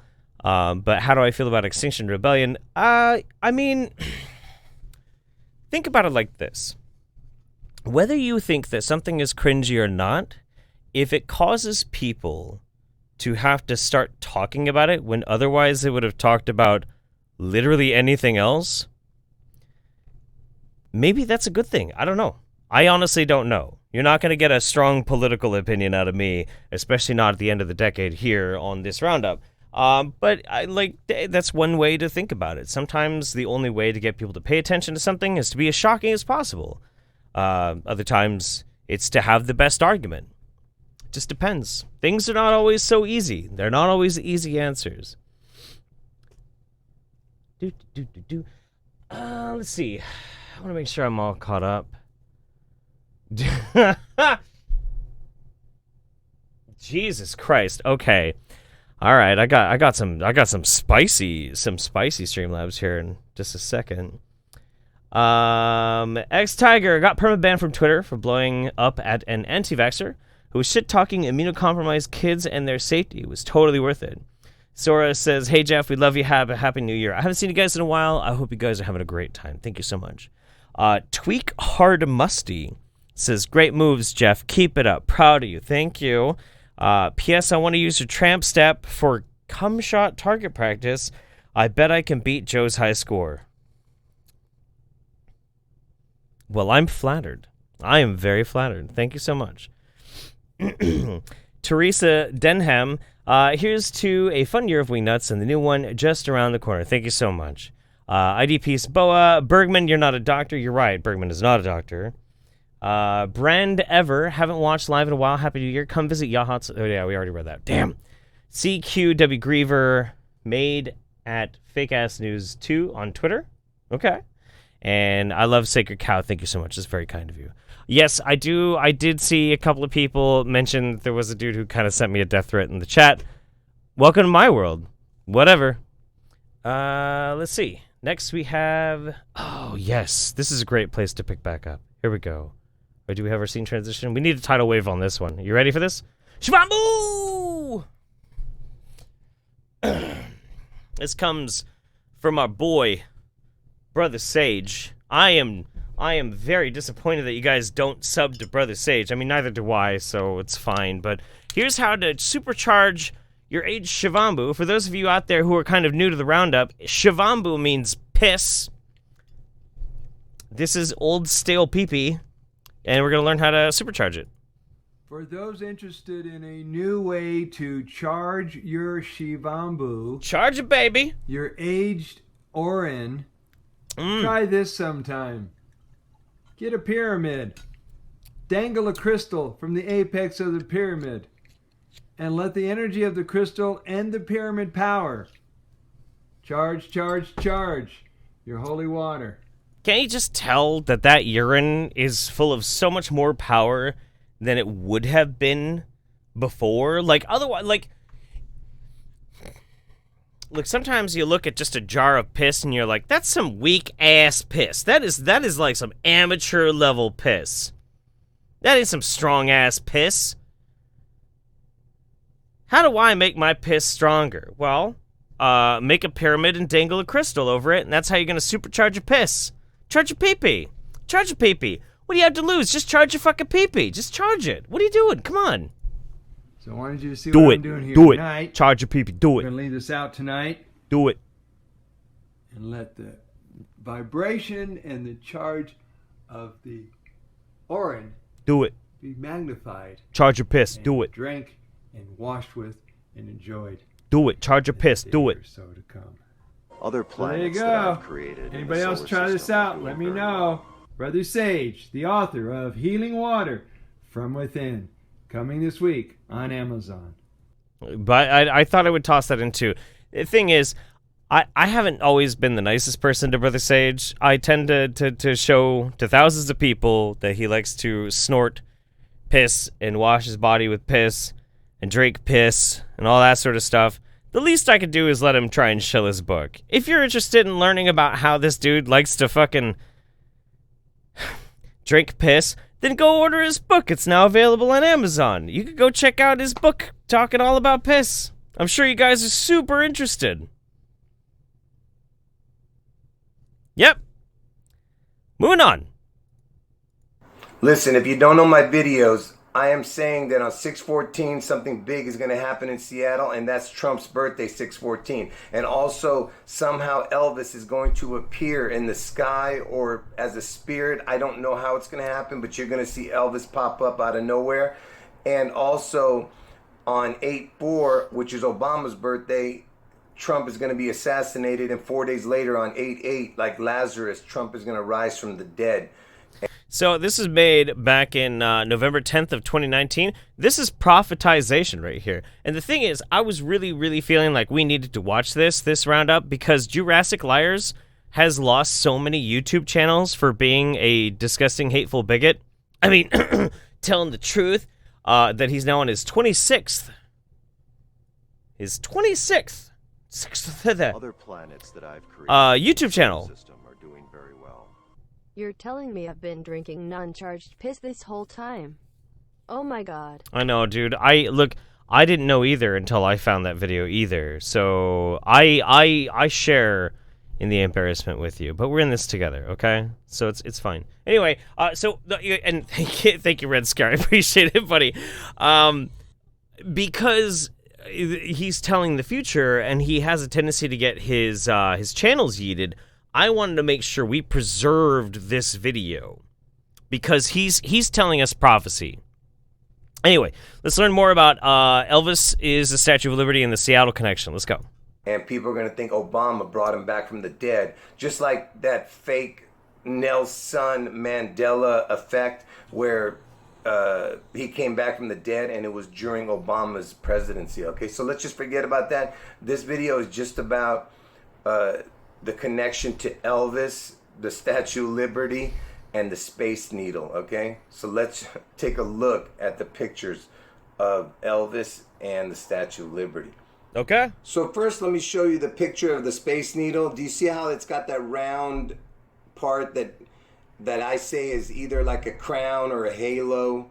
He's absolutely right. It's round, and you see what it looks like, right? I see it. I see it. And you see the Statue of Liberty has that, that blackish part, and it's curved and round. It looks kind of like the... Obama is a necromancer. We already knew that, though. That's not new. That's not new. Everybody knew Obama was, totally tooling with death magic for the past, 15, 16 years, something like that. Everybody knew that. Come on. Get on my level. Come on. Do it. Get on my level. The Space Needle right there. Just that round part on the top of the Statue of Liberty's head. Right. So this is kind of a dirty picture. When I say dirty, it's probably dirty, the outside of the Statue of Liberty. But again, you have that thing at the very top that kind of looks like the Space Needle, like I told you. And then look at the face. I'm going to show you a better picture, but it kind of looks like Elvis, but a girlish kind of figure. But let's see a better image. By the way, somebody put a comment in my comment section and look, I don't want to be that guy, but sometimes you have to be that guy that just says the elephant in the room. The Statue of Liberty kind of has some DSLs. Am I wrong? Am I fucking wrong, dude? I'm just saying. They brought it to my attention, right? I didn't even think about this, but look at this face right here, the Statue of Liberty. Tell me that kind of doesn't look like Elvis. Well, yeah, Elvis had some fucking DSLs too, man. Whatever, it's fine. So before I show you the Statue of Liberty, I just want you to see this right here. This is some kind of ancient Greek god or something. King Antichus or something like that. I'm not sure. But it kind of looks like Elvis, they're saying. There's that King Antichus. Oh, dude, irrefutable evidence. Wow. I mean, holy fucking shit, dude. Wow.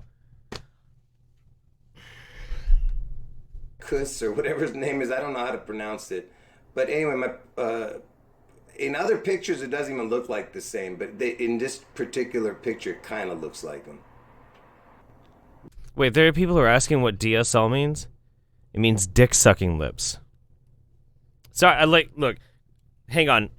Lee's grandma, I'm really sorry. I'm sorry. I'm trying to be wholesome. I'm trying, but I had to make a joke about how the Statue of Liberty had very inviting, puffy, beautiful lips, and so does Elvis Presley. I'm sorry. I'm not trying to be a scumbag. Jeff, you're playing the wrong videos.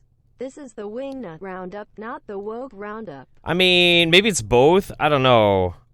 It's maybe new decade, new roundup, new me, maybe new me. I don't know. I'm just saying. I'm not trying to be gross. I'm just saying, like. Because in this image of that king, it doesn't look nothing like Elvis. So I don't know if this is some kind of joke or not. But anyway, you can look that up yourselves. But now let's get back to the Statue of Liberty and Elvis.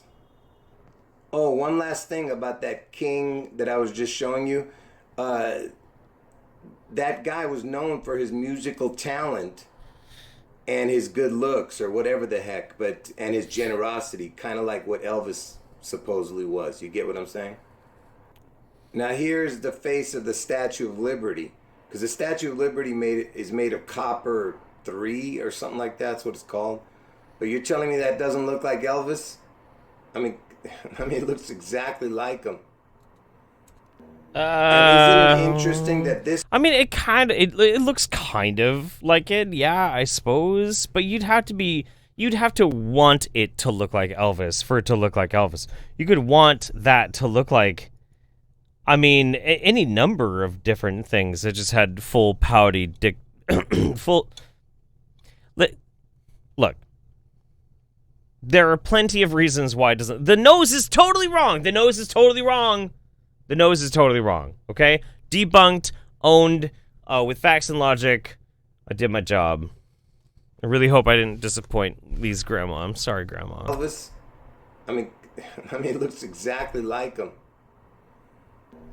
And isn't it interesting that this was the original color, like a copper, and it turned green over time? And why is the green significant? Because green has a connection to Seattle. That's what happens with copper and oxidization. It looks like Jeff. It doesn't look like me. I don't have bad lips, but I got cracker ass lips, dude. They're not full. They're definitely not full. I'm sorry. I can't co-sign on that one. What is the nickname for Seattle? According to Trip Savvy, Seattle is called the Emerald City because... Yeah, but so is Eugene. Eugene, Oregon is also called Emerald City as well. So, like, dude, shut the fuck up. Whatever, dude. I'm just saying... I'm not into it. No. Copper turns green over time. I know. That's basic fucking chemistry. Like, that's one of the things that they teach you in, like, high school when you're learning about chemistry and oxidization and how rusting happens is a good example of a chemical reaction. They teach you copper turning green, iron rusting. Like, they teach you these things. Like, that's, like, the basic fundamentals of it, which is fine. But, like, you know, for most people, if they're like, huh, it was copper, I wonder why it's green. Some people most people would be like, I wonder why that happens. And they might Google it. He's like, because it's a conspiracy, because it's known as the Emerald City. Shut up. God damn it. Grandma cracked up. Be yourself. We love you for it. Quote, she agrees about the lips and has always had a huge crush on Elvis. Who hasn't? I had to explain DSL to her. She went on to a rant about my grandpa _LMAO. I stan Lee's grandma. Fucking A, man. Yeah, you know what? I love you. Mwah. You're wonderful. Thank you so much. That's very sweet. Oh, man. What a delight. What an absolute pleasure. Holy shit. I love you guys. It's like I said, you know, it's been a rough year. It's been a rough month. But, you know, just getting a chance to have a special time and try and have some fun and entertain some people, it means the world to me. So thank you. Phil Oliver Hulls. I'm about half an hour behind on the stream, so nothing I say will be relevant. Have a wonderful day, and don't summon Floor Jeff. Floor Jeff already happened this past week. It's not going to happen again. Let's say that. Lisa's very unsafe having a jar of piss next to all those cords, and what we assume is his bed. Then he probably doesn't care. Brother Sage? He doesn't care. He's a renegade. Charlie Harwood says, right, that's it. I'm rolling to join. Look, as long, because I have to be, I have to be responsible. As long as it's legal in your state, and you enjoy that kind of thing, I absolutely agree with you. Probably a good idea. I particularly do not partake. I do not partake in the marijuanas, but that's just because I don't react to it very well. So you all have to enjoy it for me, and that's cool. That's great, because then we're in this together. It's a cooperative thing. All right, so this is an alcohol word. Chimpoopisto. Chimpoop? Nesto. Okay, hang on. Let's turn it up a little bit so you can hear it a little bit better. Let's turn this up. Listen very carefully. Chimpoopisto. Mm-hmm. Chimpoop? Nesto. Chimpoop nesto. What do you guys think that was? What do you guys think that's the wrong pronunciation of? It's an alcohol word. What do you think that's the bad pronunciation of? And yes, we're doing this again. We're going to do this for a second. We're going to have fun with it because I want to. I don't care. It's my show. I'll do whatever I want.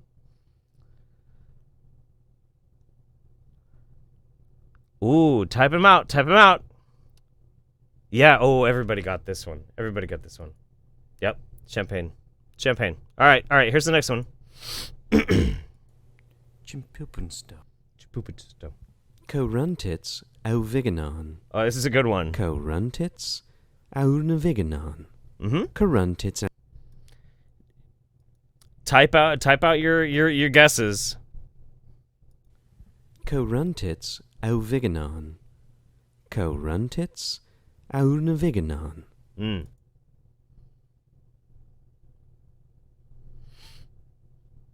Everybody's still on the champagne like the last one. Yeah. It was good. I like how you guys are like really getting into you guys did get it. So props to you dudes for sure.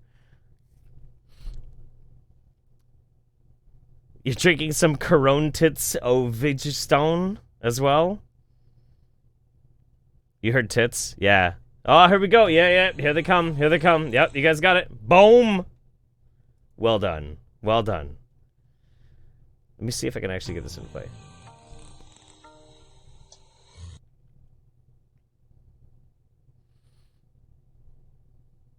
Oh, it didn't actually play. Okay. All right. One more. We're going to do one more.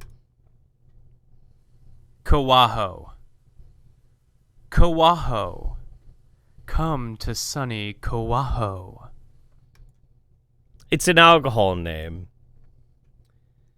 So go ahead and type in your ideas what it might be. I'll just show you. What's the next video after this? Oh, fuck. Okay. Do I already have that all set up? I think so. Okay. Like, I'm really excited. God damn it. Okay. All right. Anyway. Yeah, most of you guys got it. Kahlua. Yeah, it was Kahlua. Again, I'm shilling for this channel because it's so funny. I don't know this person. I have no financial ties to this person. Nobody suggested this to me. It's literally because of my buddy Ian MacDonald, who was like, hey, I found this channel, and then when I was drunk, he was like, hey, what do you think this pronunciation is of? It's amazing. It's fucking amazing. It's absolutely incredible. It's one of the best channels I've ever found in my life. It's fantastic. Wait, let's do one more. Oh. Blefloid. Blefloid. Blefloid. All right, anyway. Go sub to Pronunciation Manual. I shouldn't be shilling him that hard, though. He's got way more subs than I do. Asshole. All right, anyway, let's go. So this is in the Wingnut Roundup promo. This is the Wingnut Roundup promo. This is from our old buddy, Young Pharaoh. This, I gotta give props to Biotech Babe for this. Biotech Babe randomly messages me late at night. I was trying to play some Halo Reach, just kind of chilling out, doing my thing, and she's like, motherfucker, Young Pharaoh. I know I forgot to hide. I didn't even bother to hide it that last time. Of course it did. I don't care. Whatever. It's fine. Stop it. Let's move it on.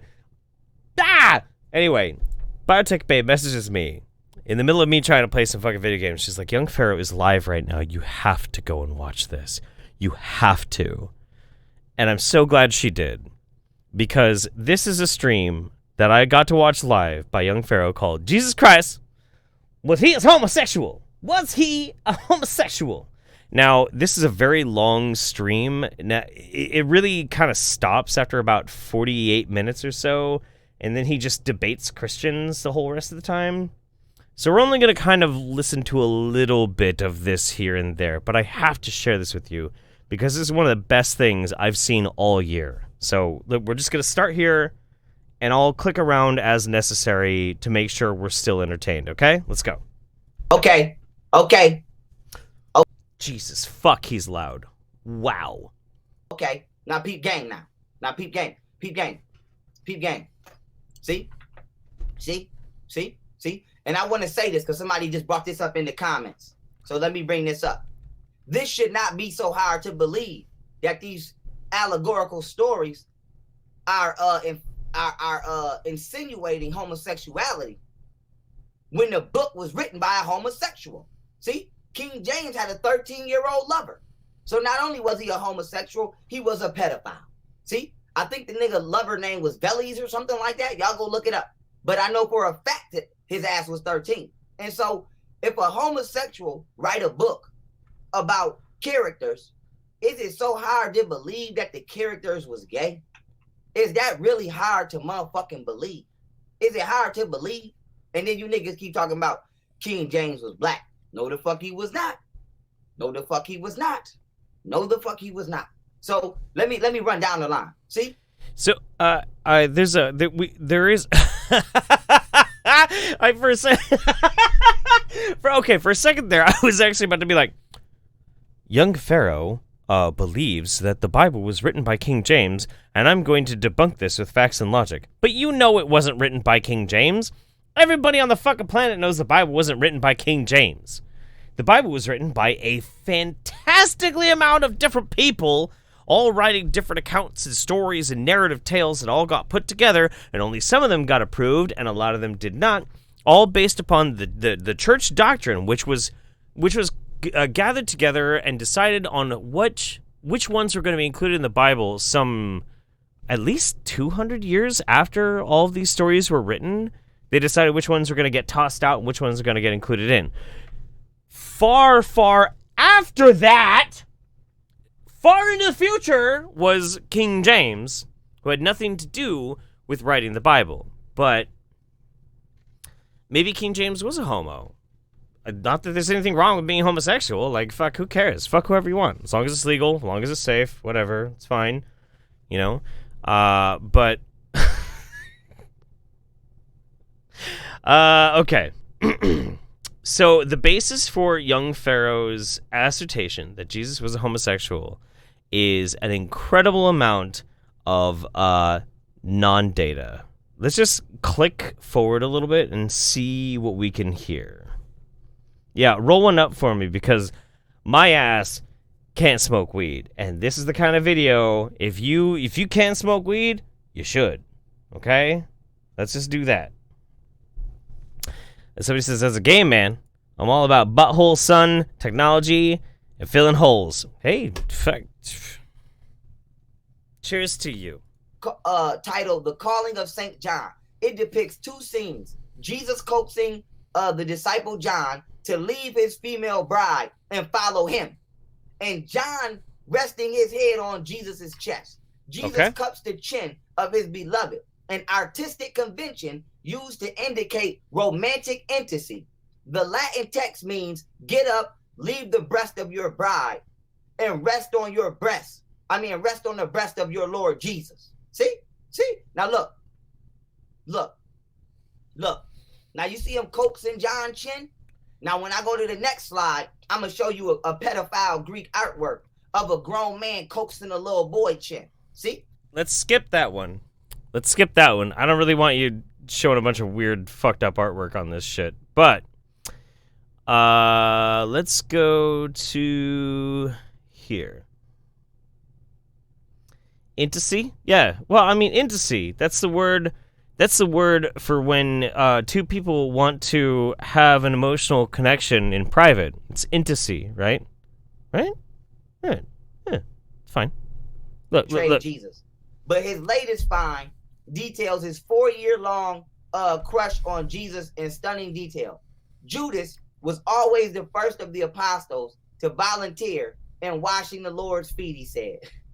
There are also references made by the traitor on Jesus' physique, claiming that the Lord's abdominal muscles were quite ripped for his age. Now Judas liked to compliment Jesus on his fine chiseled abs. I mean, who wouldn't?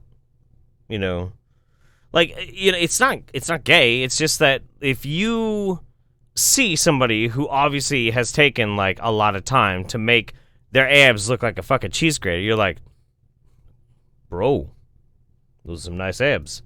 Everybody can identify with this, right? Of course. Let's keep it moving, right? These is in the Lost Vatican. Let me run this back so y'all can go do your own research.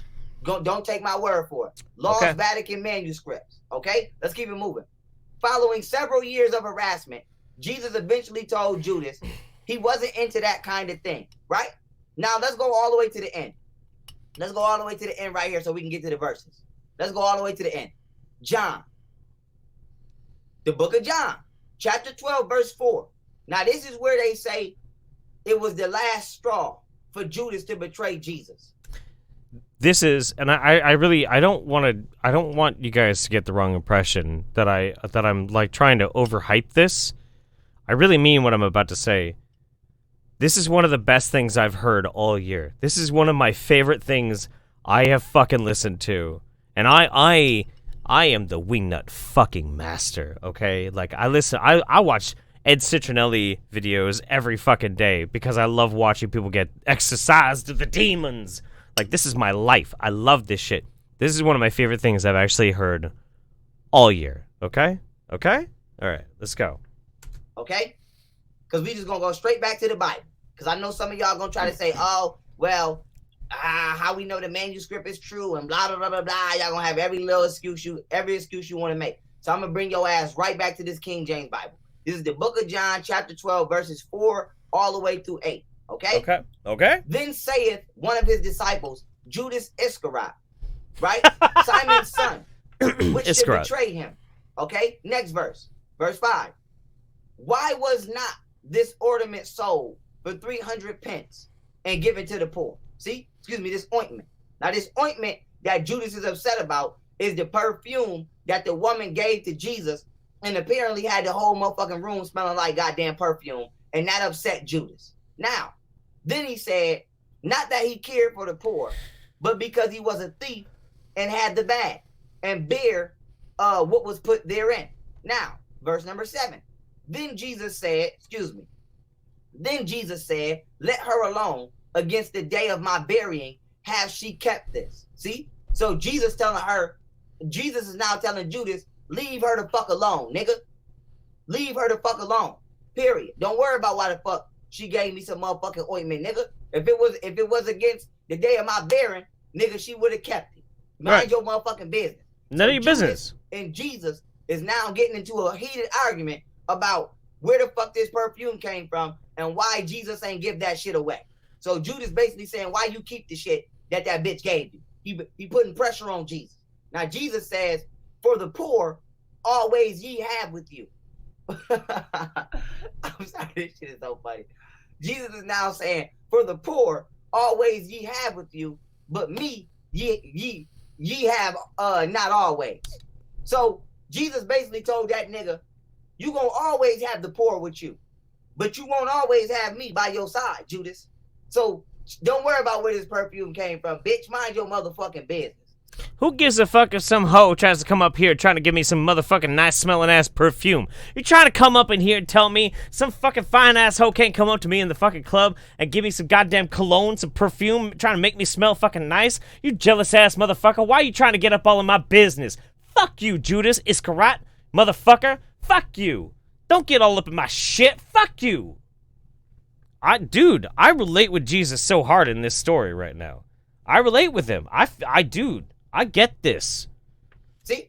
And so now, this is where they all about my shit. See?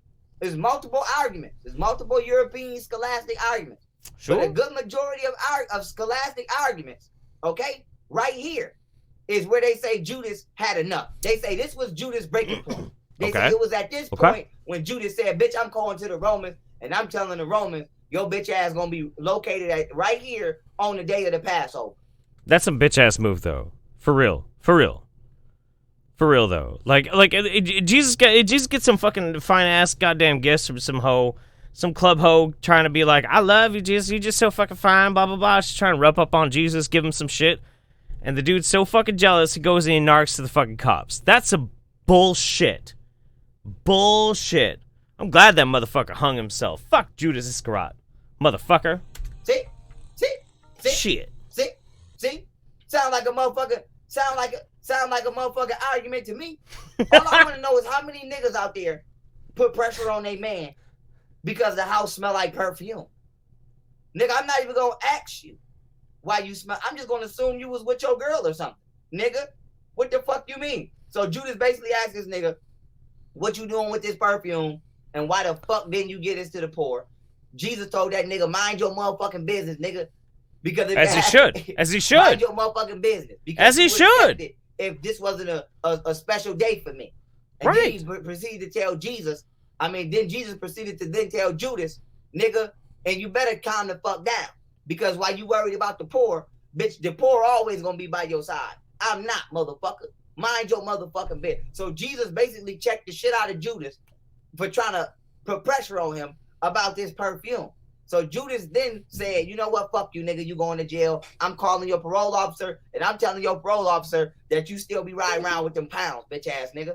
So Judas did what any angry baby mama would do, and he called Jesus Christ's motherfucking probation officer, and they came and beat the goddamn shit out of Jesus Christ, as any police would do, and took his bitch ass to jail. And so with that being said, let's keep it moving.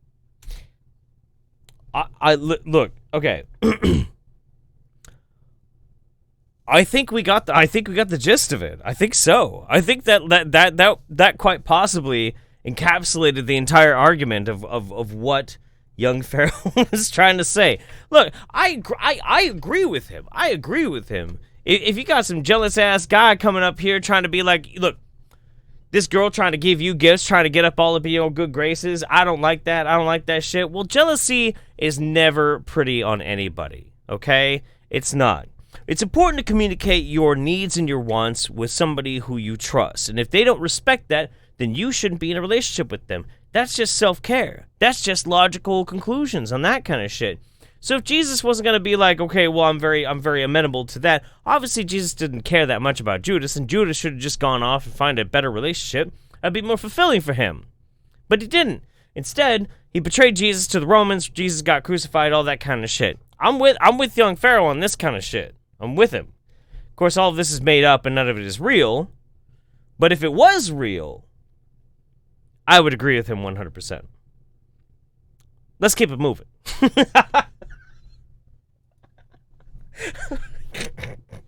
That was amazing. That's one of my favorite videos I think I've seen this entire year. That was so fun. It's so good. I love young Pharaoh. That's why when people are like, well, what's Yada up to? What's Yada doing these days? Young Pharaoh is like Yada if Yada was not trying to just scam people out of money, but instead was like, I'm just gonna open my mouth and say whatever crazy shit comes to mind. Like, young Pharaoh is way better than Yada. I love young Pharaoh. I love that guy. He's so fucking good. He makes amazing videos. I love it. I watch all this shit. Let's see. Kelly Montelius. Hey, Jeff. Popping by to say Merry Christmas and Happy New Year to you and your family, Jeff. I'll be missing a lot of the stream because it started kicking up at work right before the stream started. That's okay. That's okay. Alyssa Wilkins. I would like letits now. Wouldn't we all? Lee says, Grandma doesn't remember any of this in her church teachings or Bible reading. Maybe he has the wrong book. New translation? Maybe. He definitely has a different take on the traditional story, that's for sure. Okay. I don't know exactly when this gets good, but I clicked through it and I liked it enough that I actually put it in the list. So we're gonna take a look at this. We're gonna take a look at this. Let's go. Because I don't have Ed Cicinelli programmed in here. I do have an Ed Cicinelli video with like a timestamp of a really funny situation, but I was like, I watch Ed so often. Why don't we, instead of doing Ed this month, let's do a Bob Larson video. So we're gonna do a Bob Larson video. We're gonna do a Bob Larson The Real Exorcist video.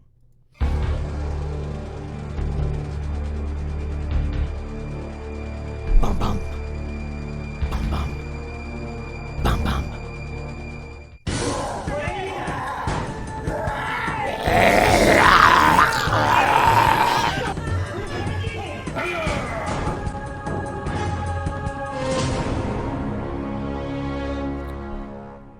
Whoa, Baby Yoda isn't as cute as Baby Yoda.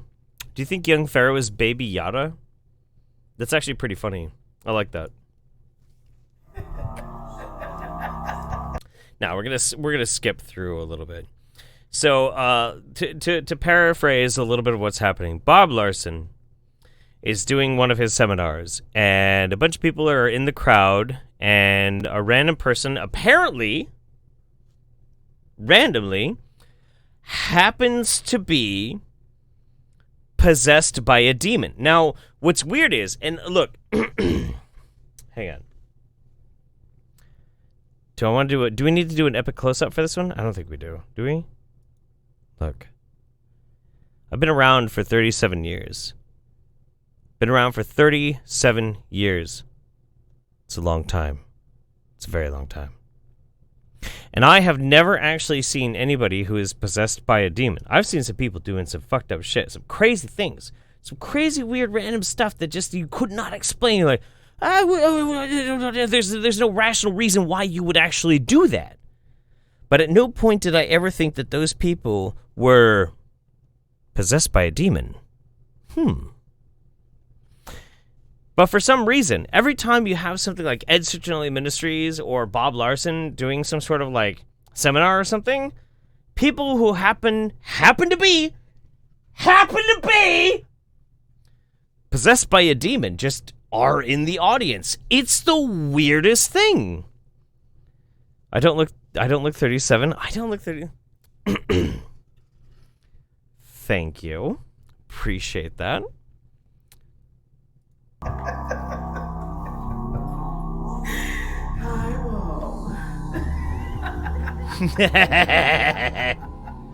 You're distracting me from my work.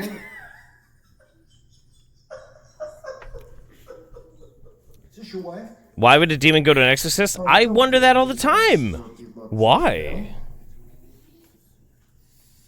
I call for the dogs of Jezreel to eat your flesh, and I strike you with this.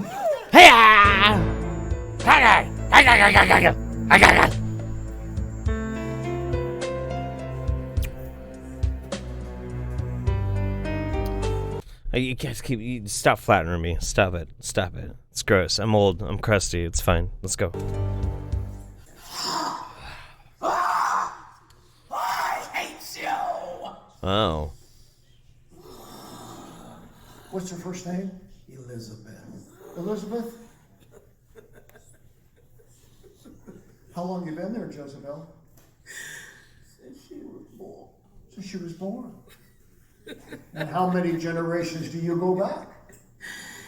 Many. It's not an answer. What's the answer? How many? How many? How many generations? Give me the number. How many? 10! What doesn't this seem fun? It seems fun. That's the whole thing that like really weirds me out about this kind of stuff. It seems fun. Like, you go to a revival thing and you just pretend to be possessed, and then everybody pays attention to you, and you get to like pretend that you're like possessed by a demon. It seems like it's a lot of fucking fun, dude. I kind of want to go to one of these and be like, yeah, I'm infested by Satan. Beelzebub is my gay lover. It'd be fun. It'd be great. What a great way to spend an afternoon, because when you sober up the next morning, you'd be like, oh, fuck, remember that time I was on that Exorcist show? That was fucking great. I think this is great. Rape or incest? What? Nani? Rape or incest? Nani? Or molestation? She was molested. Oh. This woman? Ooh, he had a good time. Oh, God. Oh, God. Oh, God. Watch your tongue, Jezebel. 10 generations ago, what happened? Did it start with rape? What did it start with? What didn't start with... I'm not making that joke. I'm sorry. She was rejected by her mother. This woman. And I'm talking about 10 generations ago. Where did they start? She was molested. 10 generations ago? It's been going on and on for 10 generations. Women have been molested. I rejected her. Her mother gave her protection. Well, it's the last one it's going to happen to. Nobody loves her. She's a worshiper. Well, what? Nobody loves her? She's a worshiper and I hate her! She's a worshiper. I feel like she's got a lot of... She's, like, working some shit out, you know? Which here's... Like, okay. And it is always Jezebel. When it comes to Bob Larson and the Bob Larson shit, it's always Jezebel. He's always talking about Jezebel. That has a whole nother connotation of troublesome, like, that's a different thing. I feel like if this woman was trying to express some grief or some worrisome stuff in her heart, in her life, you know, in a church setting and whatnot, maybe this could be actually very therapeutic. The problem is, and this is why it's on the roundup, the problem is this motherfucker records these things and uses them as propaganda to promote himself as this incredible crime fighter, demon fighter, against the forces of fucking evil. I feel like doing these things in a therapeutic, small-time atmosphere is still really weird. It's still really weird and probably a bad idea, but at least it would be a little bit less damaging than some guy trying to, like, make money off of it. You know? You know what I mean? I don't know. Oh, yeah. You said nobody loves her. This is your husband. What's your first name, sir? Brian. Brian. How long have you been married? 7 months. 7 months? This is a new marriage. Congratulations. Do you love her? Yes, sir. I want you to say, Jezebel, I love my wife. Jezebel, I love my wife. And I'm her husband. See, this hurts my heart, man. This hurts my heart. Because, okay, I'm not trying to disparage on any of you guys, but if you guys believe that demons exist, fine. But for the purposes of the roundup, I don't. I don't think demons are real. I don't think they're real at all. I think it's all fake, bunch of bullshit. Instead, I think this is kind of an entrancement sort of atmosphere where this young woman has a lot of pain, a lot of issues that she's trying to find a way to deal with, and she's personifying them as an external force, something like a demon that overrides otherwise something that she has no control over. And so right now we're watching kind of, in a weird way, an accidental therapeutic sort of situation where her husband is trying to express overwhelming support, and she is expressing pain. Something that she can't even express as herself. She has to express it as something otherworldly and external from herself. So in that aspect, we could see this as a cathartic, beautiful release. And we could appreciate it. And we can, you and I, and all of us, we could see that and appreciate it for what it is. These are people trying to work out their dealings and their issues, their emotional problems. And that's good. But it's also on the Bob Larson Real Exorcist YouTube channel, and that's predatory, and that's fucking bullshit. So fuck Bob Larson, man. So I hope that's a good take. I do. I find exorcism videos are such a really raw and interesting look into people's very private lives that they, for some reason, feel the compulsion to make very public, you know? And I want to try and, I want to treat them with respect, but I also want to address the issues of people being wingnutty and predatory, too. I hope I do a good job. Ultimately, it's up to you guys to judge whether I'm doing a good job about that or not. Okay. We're done with Bob Larson. We're done. I can't. I think I handled that with pretty good. Way more than I thought I was going to. I think I did all right. I'm gonna Mems is right here. She's gonna take over in a second. Catching up real quick. Alyssa Wilkins says, I would like le tits now. I would like le tits all the time. Tits Other are great. planets that I've created in the solar system are doing very well. I just came back from my grandfather's funeral and needed some laughs. Good. He enjoyed smokes and rum for 60+ years. Oh, shit. And he would be proud of me for pouring rum and coke and watching some wingnuts. Cheers to you and your family, Jeff. You just came back from your grandfather's funeral. He'd be proud of you for pouring rum and coke and watching some wingnuts.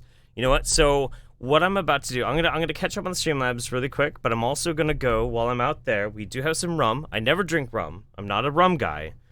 I'll go pour a shot of rum for your grandpa, and when I come back, I'll take a shot of rum for your grandpa. Straight up, dude. For all of our grandpas, all of our grandpas, our grandmas, our aunts, and our uncles, everybody who fucking died this year. We'll all do a shot together when I come back. In the meantime, I'm gonna have Mems take you guys through that video. What else do I have? Jimmy Quee. When I was a teenager, I was told that because I have depression, and at one point when I had Bell's palsy, that apparently I was possessed. One of these days, I will tell you guys on my channel the story of when my family thought I was possessed. But not quite yet. One of these days. Anna Jennifer Robbins, hey there, been working on a sculpture for you for the last couple of months. I was hoping to finish it by Xmas, but I'll send it when it's done. Thank you so much. That's very sweet. I love art. I love art, sculpture, paintings, everything. I love that kind of stuff, so thank you. You can't see it, but some of the art that has been sent to the P.O. box is on the wall. Oh, yeah. Behind the monitors. I put my art up here. Like, you guys can't see it, so I'm not being like, you guys should really, support me because I support everybody else. You could see how much I support. I'm just trying to, show off how supportive I am if you're Yeah, that's all green screen, but the art's there. No, but I legit, I look at my wall of, art that people send me because it means a lot to me. So, all right, so that's the video. Mm-hmm. Here's Mems. She's going to take it away for a minute. All right. You guys enjoy. I'm going to change the OBS so people can see what I'm doing with them. Shivambu! Shivambu! You guys, I know how to do it. And you're gonna have to tell them the rules, too. I know. I'm on it. All right, tell them the rules. I am. As soon as I figure out your freaking headphones. Yes, you can go pee now. Okay, so for those of you just joining the roundup for your very first time, this section is always a play along. Yes, hello chat. Hi, I love you. Mwah. I'm usually in there, but now I'm here. Okay, so everybody, put your drinks down, get your hands ready, because we are about to do some audience participation. Whoa! It's loud for me. I don't know how to adjust the volume, so I'm sorry, guys. Welcome everyone, Dr. Mandel here. I want to show you an awesome technique that's going to open up those sinuses, allow them to drain, and to open up those nasal passages. You'll also notice the facial region will feel nice and light. Now this facial sinus decompression is about applying pressure to the zygomatic bones. As we apply pressure and we release, we're causing this decompression within the sinus cavity. No. If you look here, right above the max. Man, I want a purple jaw. I want a purple jawbone. How do you dye your bones different colors when they're still inside your body? Is there any way to do that? Is there any way to make a pretty corpse? What? I thought this was my turn. It is your turn. I was just saying I want a purple jawbone, and I was asking if there's any way to dye my bones while they're still within my body, so I leave behind a pretty corpse. I support you having a purple jawbone. Right? Sounds kind of great. Maxilla region is the zygomatic bone. It's on both sides in front of the ears. So we're going to apply a firm pressure to the zygomatic bones, which is below the outside of the eye, in front of the ears. If you feel with your fingers those real thick bones right about here and here, you'll take the heel of both hands and apply it right over them. And the theory behind this is that as we compress and decompress, compress and decompress, we're going to cause stimulation. You're supposed to put, so like right here. Merry Christmas, Jeff. Let's start anew with a bang. I hope you had a great year and may the new be better for you and your family. Merry Christmas, Jeff. Let's start a new year with a bang. I hope you had a great year and may the new be better for you and your family. Thank you. Yeah. So right here, where your thick bones are, your thick, THICC, thick bones. Our dummy thick bones. Your dummy. And then the palms of your hands, you put them up against and you apply pressure, and then release. Ah! Ready? Okay. Of those sinuses, neurological changes from the nasal region to the brain, as the brain will then send electrical energy back into those sinus regions, which will affect the eustachian tubes as well as the other structures. This will then allow those sinuses to drain and to allow those nasal passages to open up. So let's show you how simple this technique is. Feel those thick bones on the outer upper side of the face in front of the ear. Take the heels of both hands, put it over the area, fingers upwards. Over your and I want you to push in and release. Ow! In and release. Why? We're going to be milking those zygomatic bones. We're milking, guys. Inwards as it articulates with the other bones next to it. Bone milking. And do this 15 times. Bone milking. Bone milking with the holidays. In and release. Ow. And do that 15 times. Fuck Why? me, dude. Fuck you. Thick bones.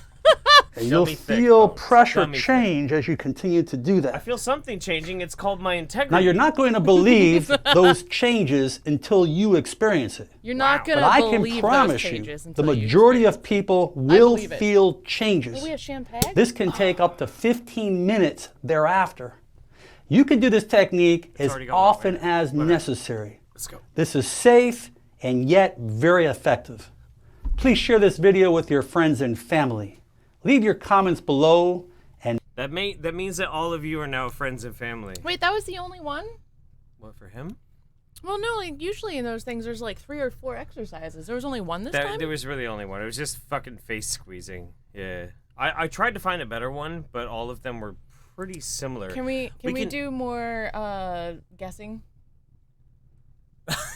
And then I just won't. Yes, I won't. yes. I No, won't we can't. look We at can't. it. No. We I'll can't. sit We over can't. here and I won't look at the screen. Okay. No. This is a good idea. This is a good idea. Okay. So I'm going to go back to pronunciation manual. Mhm. Don't look. Don't. I'm not looking. Stop. I don't have my glasses on anyway. So here, we'll just hide it. Okay. So there, I can't see that screen now. Okay. I can only see. We're gonna go. Your glorious to... face. This is a compilation of animal words. I can see the chat. That's about it. Okay. You ready? I feel change is pain. You ready? Thick bone. Beard.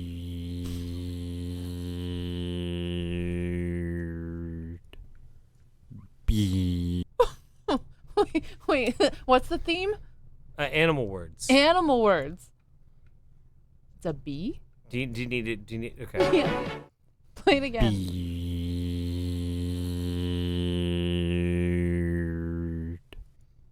No? Nothing? Is it a buzz? A bee buzz? Oh, bird. Okay. What? What? Okay, you ready?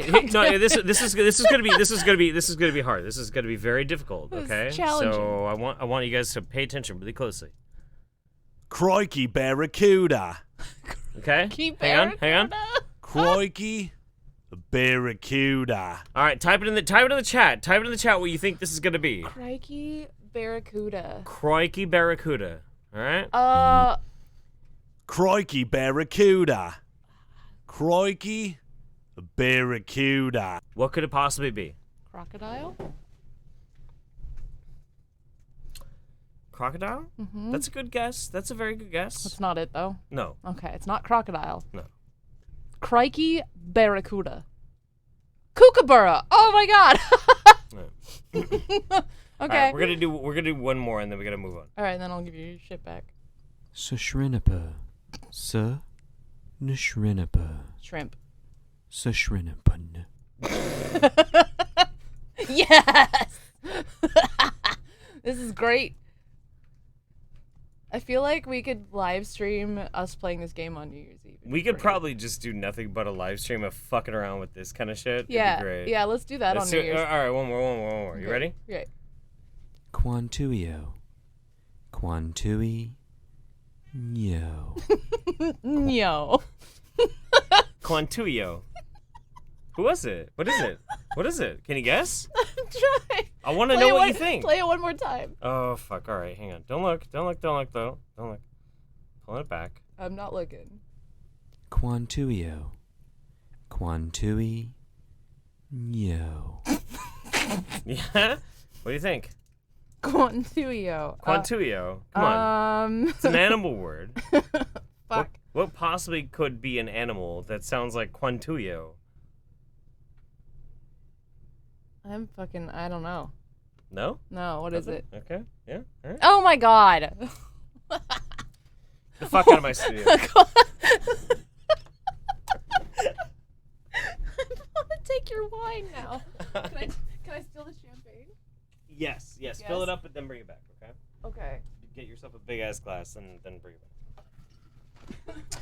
back. Actually, no, I actually have a whole fucking bottle of wine here. So no, take the champagne. It's fine. Are you sure? Yeah, it's New Year's, dude. Let's go crazy. We'll have a good time. It's fine. That's all I care about. Thank you so much. I love you. Everybody, Memory Holiday. She's the sweetest. She's the best. Thank you so much. I love you. Happy New Year's. Meow, I'm a cat. Meow, meow, I'm a cat. Meow. How is that coyote? Well, that's the thing. That's okay. This is the best thing. This channel is how to not pronounce a word. Whereas before, you'd look up something like, how do I pronounce coyote? And you'd be like, coyote. But this one, you're like, how do I pronounce coyote? And they're like, Quantuio. That's the whole point of it. That's the whole point. The whole point is that is not how you actually pronounce coyote. Quantui. Nyo. That's great. That's fucking awesome. Again, pronunciation manual. Go check them out. They're fucking great. It's amazing. Amazing, baby. Okay, let me catch up real quick. Fleshaga, love you. I go through your garbage every day, and it doesn't seem like you love me back. But I do. Jail not here. She is not acting. Bob touched that weave, and we didn't hear it. Hell nah, I told you not to touch the hair. I have a date tonight. Jimmy Quee, 77. When I was a teenager, I was told that because I have depression. At one point, when I had Bell's palsy, that apparently I was possessed. I think I mentioned I will one day tell a story that is very similar to that.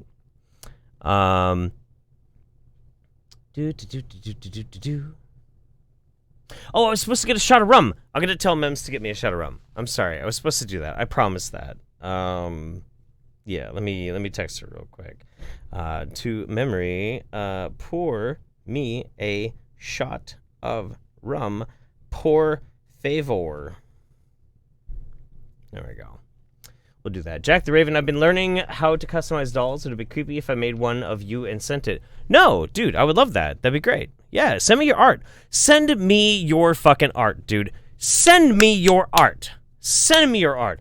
I fucking love art. I love it. I love art. I love anything that you guys want to fucking make. Because I have no artistic talent at all. I'm bad at art. I'm not good. I'm the opposite of good. I'm bad. So I need your art because my art sucks. All I can do is this silliness for you. We have choices. Okay. Okay. So you have that. Smith & Cross traditional Jamaican rum. Not the coconut rum, no. And Rum Bourbon Court Reserve Special from Haiti. Let's go Smith & Cross, the Jamaican. Love you guys. Cheers. Recommend any wines? Why are you handing it to me? Recommend any wines? Well, I don't have a. You need a shot glass? I guess I don't actually need a shot glass. I'm Not drinking really. straight from the bottle. There are bottles. So for Ensign Steph's grandfather, there's a shot of rum. Take a swig of rum. A swig of rum for all of our past family. Cheers, and here's to a good 2020.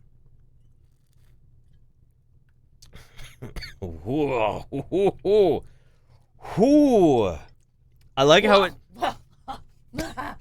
I like how it actually says on the bottle Navy Strength. Navy Strength. Navy Strength is the dummy thick of liquor, right? So when you're talking about somebody who's like a fitness model, you're like, they're dummy thick. That means they're very strong and broad. There's a whole lot to it, a lot of body. Navy Strength, it's the same thing, but with your liquor. Drinking this tastes like drinking that syrup. Does it? Yeah. Yeah, I bet. What was I gonna say? Yes, I suck at art. Send me your art. I'm super into it. Punisher Hotel. Bye.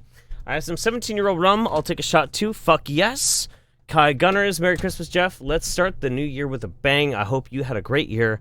May the new be better for you and your family. I hope so too. That's the best we can hope for, isn't it? But again, thank you so much, Cara M. Love you guys. Cheers. Recommend any wines?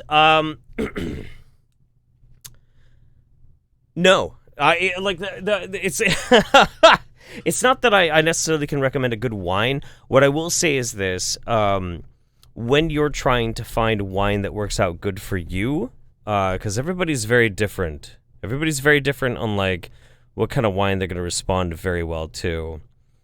Find out if you like dry or if you like sweet. If you like dry, Cabernet is fine, but that Pinot Grigio is your fucking boss level shit. You might think that like red wines are good where it's at with dry wines. Nah, dog. Nah, dog.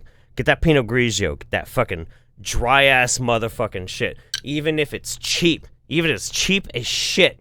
A dry ass wine is gonna carry you the fuck home. If you like sweet ass wines, I don't know what's wrong with you. But I mean, I don't know. Get some good tasting Moscato or some shit like that. I don't know. I like my shit so dry, it's like I'm licking a desert. Lashaga, where I live, sun doesn't rise in the winter or down in the summer. Literally daylight 24/7. The planet is flat. Of course it is. Of course it's flat. Sun doesn't rise in the winter. Alaska? Are you up in Alaska? That'd be dope, dude. That'd be cool. I've always wanted to get up there. That'd be amazing. Go see the Yukon. Go see Alaska. That'd be fucking amazing. Anyway, we've got quite a bit of program left. I'm getting kind of drifty, but I'm going to pull it back. And we're going to have some real shit right here. Because this is a really funny video. Actually, there's a lot of really funny videos that I specifically... There are a lot of really specific videos that I downloaded just to fix their fucking audio because they're so funny that we have to watch them today. This is the first one. Okay? Let's go. Let's do this shit. Shivambu! Shivambu! Howdy, folks. Mace in your face, in your face. Hi. How you doing? How you doing? How you doing? How you doing? We gotta talk about jacking off in the car, bros! It's your boy, the Detox Dude, bro! We gotta talk about jacking off at cars, bro! I'm not joking, that's what we're about to talk about. Alright, so listen up. This video is about ejaculation. This video is about masturbation. This video is about semen retention. NoFap is bullshit, okay? NoFap is bullshit. This NoFap movement, it's a joke. I'm on day 520 NoFap right now. I don't need no celebration. I don't need a cake. I don't even need to make a video about it. I made a video I kind of feel like it needs a cake. a while back on my other channel, the Detox Dudes. And I just made it. I didn't even know I was doing NoFap. I just learned about what NoFap was and was like, oh, I've been doing that for 400 days. Well, now I'm on day 520, and I'm making another video to let you know that I'm not special and it's not that cool. There's something way more powerful than NoFap, guys. We knew that. We knew you were that cool, but go ahead, tell us all about how not jacking off makes you a superhuman. Please tell me. Tell me all about it. NoFap is tiddlywinks. It ain't nothing. Every single man who wants to be a man should be dropping porn and dropping masturbation, okay? Every single man that wants to be a man should at the very least, be engaging in 30, 40 days at a time of NoFap without even trying, okay? The thing that's kind of strange to me, before I even get to the broader problems with all of this, there's a statement that he makes, if anybody wants to be a man. That's a weird statement, isn't it? That's a weird fucking statement. Like, because for me, I was born, I was raised up, I was a boy, and then eventually I knew inevitably, because, like, there's nothing else that compelled me to one way or the other direction at all. I have very, very cis sort of progression of my brain and my upbringing, that I would become a man. So, like, it's not that I had a want or desire to be a man. I just was going to be one. It's not really like it was a question. It's just that, like, that's where I, personally, biologically and mentally, emotionally, was going to go to. That's just where I went. So this question, if anybody wants to be a man, what a weird, loaded question that is. Like, what an emasculating kind of thing to pose to people. Like, if you're a random person, you're trying to find your way out in the world, and things are confusing sometimes. You might be a guy out there who felt like very comfortable in specific gender roles, but maybe a lot of things out there kind of make things very confusing or questionable. You're trying to figure out who you are. You're trying to figure out where your emotions and your hormones and everything are pointing towards, which, by the way, spoiler alert, it doesn't matter. You will eventually figure it out. You will. Hopefully you have a support network that allows you to express yourself however you want to at the end of all of this tumultuous bullshit that happens with being a teenager and into early 20s. Hopefully, you just find your genuine place. But then you find some dickbag like this who's like, if you want to be a man,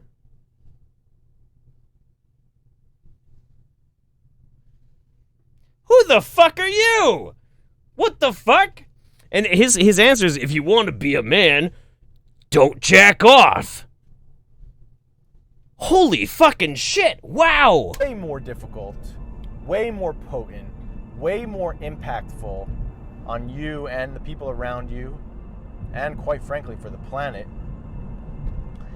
is semen retention, or holding in one's seed. Because there's different versions of semen retention. Some schools claim that you can still orgasm and like have a full orgasm, genital orgasm, and then keep your fluids inside of you. I've done that. I did that in college and I trained in it. Not helpful, not good for your vas deferens, not good for your body. Listen, I am used to coming but not releasing my fluid, and it's not good for your tubes. Your tubes will suffer the consequences of your actions. Don't Just don't even have an orgasm. Don't even tempt the fates of releasing your fluids through your tubes. Your tubes are gonna get traumatized by it. Just don't even do that shit. I have a lot to say about this, but let's keep going. Let's keep going. This is great. Okay? Okay. Not good for your prostate. Then there's people who are like, abstain from sex, right? And don't come. No. I'm talking about semen retention in the way of, you can have sex, you can enjoy yourself, you can please the woman, you can play around for hours. Sure. But you don't ejaculate. You don't go until completion. Why? And then sex becomes an Why? invigorating part of your life, Why? not a draining part of your life. You retain your seed, your life force, your DNA. You don't engage in a petit mort. Nobody loses DNA by jacking off or by ejaculating. Nobody's gonna like, oh no, my DNA levels are low. Oh, I can see it on my Fitbit right here. My DNA levels are kind of low right now. I shouldn't have ejaculated. What? No, shut up. Fuck you. No, you fucking idiot. No, none of this is real. What the fuck? Like, don't get me wrong. Like, I agree with you, chat. Please say woman. Please say woman. That is what you must do. Please say woman. But there's a lot of reasons why. Well, and maybe it's a homosexual relationship. Please say man. Whatever. That's fine. That's a good message. But this whole idea of like negate all pleasure for yourself, that's gross. Weird. Gross. Ew. You understand? In French, they call an orgasm, a male orgasm, a petite mort, little death. Okay? Fuck the French. Who gives a fuck? Shut up. So, the little death, guys, we want to avoid that little death because it's actually more than a little death. It's a pretty big death. Ooh, I got to clean that window. DNA is stored in the balls. I like that. That's ticket. good. Guys, this is one of the magic tickets to being successful in life, is to be holding in your life force. Guys, look, I just tantalized you guys with this idea of this weird philosophy. By the way, subscribe to my channel. Subscribe to my channel. Subscribe to it right now. Right now. I'm gonna teach you how to like maintain your life force. Subscribe right now. Cocks. Okay, it takes a practice, it takes training, and sometimes it's very difficult. I lost you there, but very, very, very important. Okay, here's what happens. I'm on day 40 right now, day 45 of semen retention. Longest I've ever gone is 3.5, 4 months, so that's 120 days of not busting my... I didn't add that. That's him. He actually added fake applause into his video. This is the detox dude, by the way. And what happens is, around day 8, if you're new to this, is when you're going to start going a little cuckoo. You're going to start noticing a huge... You know what's so fucked up? You know what's so gross about this video? It's not just that this weird fucking guy, is out here trying to, like, explain to you guys how you shouldn't nut. You shouldn't jack off. And instead you should retain your magic vas deferens fluids. It's that if you pay attention to the actual, like, recording quality of this, when this guy's driving, because he's obviously doing a car video, he doesn't have his phone in a holder. This dude is doing this. While he's driving, he is literally holding his phone. Pay attention to this. Watch this. He's holding his phone with his extra hand while he drives. Look at this shit. Surge of energy. You're going to start noticing... Hey Jeff, it's my birthday today and I've adopted a polydactyl kitten rescue to join our gnome sanctuary. Love your content and I'm so grateful for all the conversations you've loved from UK. Aww, all the conversations that started. Love from the UK. The Enigma code. Well, thank you so very much. I really appreciate that. And send me pictures of your polydactyl kitten. I love pictures of animals and kittens and that sort of thing with multiple digits. Fun fact, one of my great-grandfathers had 14 toes because he was supposed to be a twin and got absorbed, but because of like how that works, he developed polydactylism, and he had 14 fucking toes. 2 extra toes on each foot. It was a trip. Oddly enough, that dude was also 6'9". He was a massive, massive fucking Swedish dude that had these flipper feet. I had to have custom fucking boots built for him. It was really weird. Super weird. Anyway, I appreciate that. Thank you. Let's go just a little bit longer with Josh. I don't want to talk about this.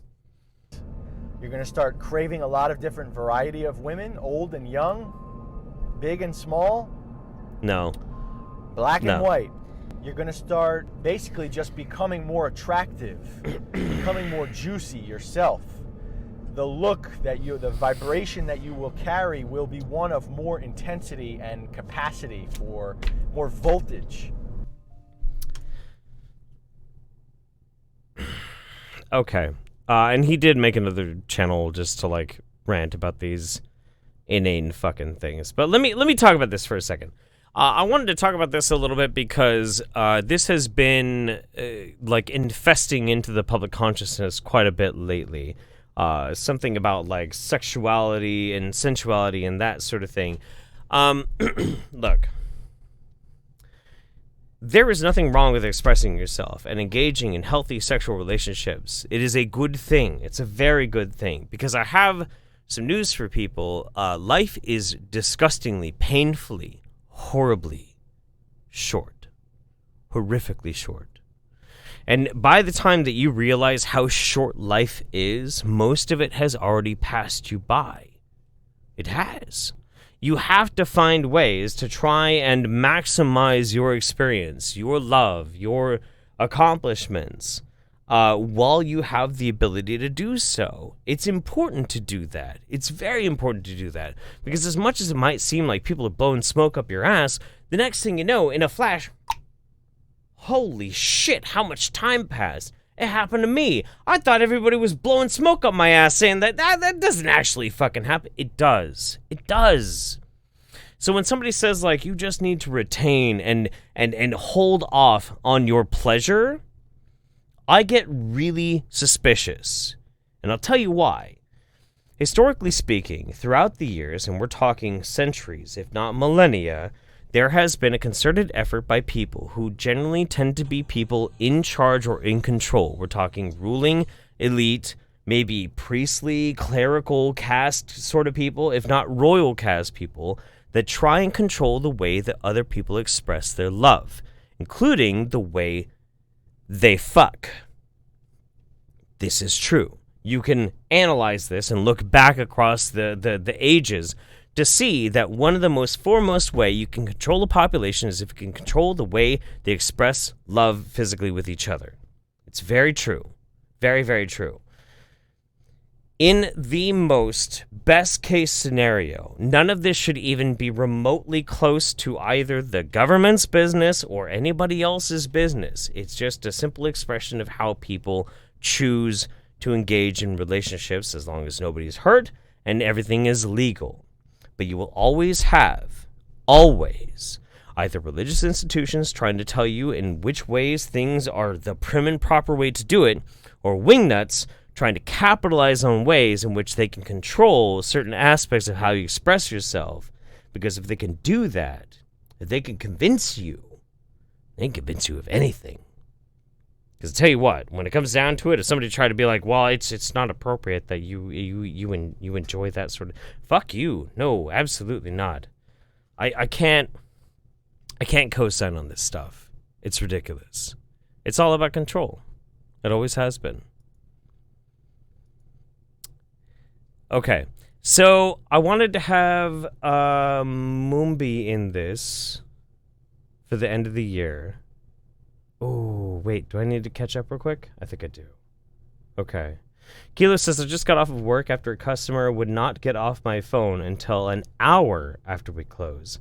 Seeing you and Mems being adorable and wholesome restored my faith in humanity. Also, do you want to play gay chicken? No, I don't want to play gay chicken. If anybody knows me, I don't play gay chicken. I play gay. You'd be like, oh, we're going to play gay chicken. Me and Jeff Holiday are going to play gay chicken. I don't blink, asshole. I don't. I'm crazy. Ensign Steph says, thanks for everyone who joined in. We would have made a stubborn Irishman very happy. Cheers to you, Dennis, and to all who have passed. Cheers to that. Lee says, no fap doesn't necessarily mean no orgasm, does it? I don't know how to explain to Grandma. Okay. It depends on how you're... Well, okay, yes, no fap does mean no orgasm. It does. It does. No fap means no orgasm. You are not allowed to orgasm. It doesn't mean that you're not allowed to have sex. You could have tantric sex with somebody, but you're not allowed to have an orgasm with your sexual partner. That's the rule. That's like how no fap goes. The whole aspect of no fap is that you're not allowed to have that part of biological release. That's the rule. Greg Walker says, Merry Christmas and Happy New Year to you and your family from me and mine. If you're ever in the UK, I'd love to buy you a whiskey. I'll be in the UK hopefully this next year. Hopefully. I'd like to make it a point to go all up and down the UK. I think it'd be a lot of fun. Jeff's a little gay, but so am I. I mean, look, listen. I've been around a long time. Being a little gay is really just a matter of tequila, okay? Like, if you open yourself up to the world and to chaos, you'll understand why that's very true. And if you think that's weird, that's okay too. Wake up, wake up, wake up, wake up, wake up, wake up, wake up. Wake up, Africa. I want to say before this starts too, I don't know if this is actually a good video or not, but I love Moombi. Moombi has been with me a long time.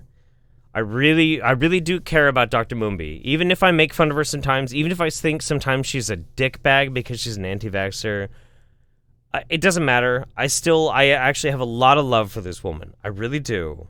But this seemed to be one of the weirder videos I could find. I at least want to spend a little bit of time with her because of the end of the decade Wingnut Roundup. So we're going to do this. We'll see. Hello and welcome to another episode of Wake Up Africa. My name is Dr. Mumbi Saraki. How you doing? How's everything going? The Wake Up Africa movement, the Wake Up Africa store, there will be a Wake Up Africa store. Maybe that's just prophetic. I need to get on it. But the Wake Up Africa show is all about reconnecting us to ourselves and reconnecting us to our identity. There is a global awakening that is happening among the African people. It is undeniable. And someone told me there was something I was talking about, the 100th month key effect. Someone told me it's like the hive mind, and how the global African hive mind is really starting to come together and lace together, and something beautiful and wonderful is happening. And one of a lot of this too, like I obviously I don't live in Africa. I don't have to experience the changing political landscape of Africa. I do try and stay as informed as I can, but I'm just some fucking crazy ass cracker from the west coast of the United States. So like, keep in mind that's my perspective, But I mean, let's go. Things I've been stressing is that we are on ancestral time, and what that means is that the ancients are back, the originals are back, all those Christed ones, messiahs. For you guys who believe in the Bible, the 144,000 are back. They are walking among us. We don't know. You could walk by a Christed one and not even know it. You could walk by a living messiah and not know it. I know guys will be like, ooh, blasphemy, but like, you could walk by a quote-unquote God on earth, someone who is a master creator and master builder, and not know it. But there are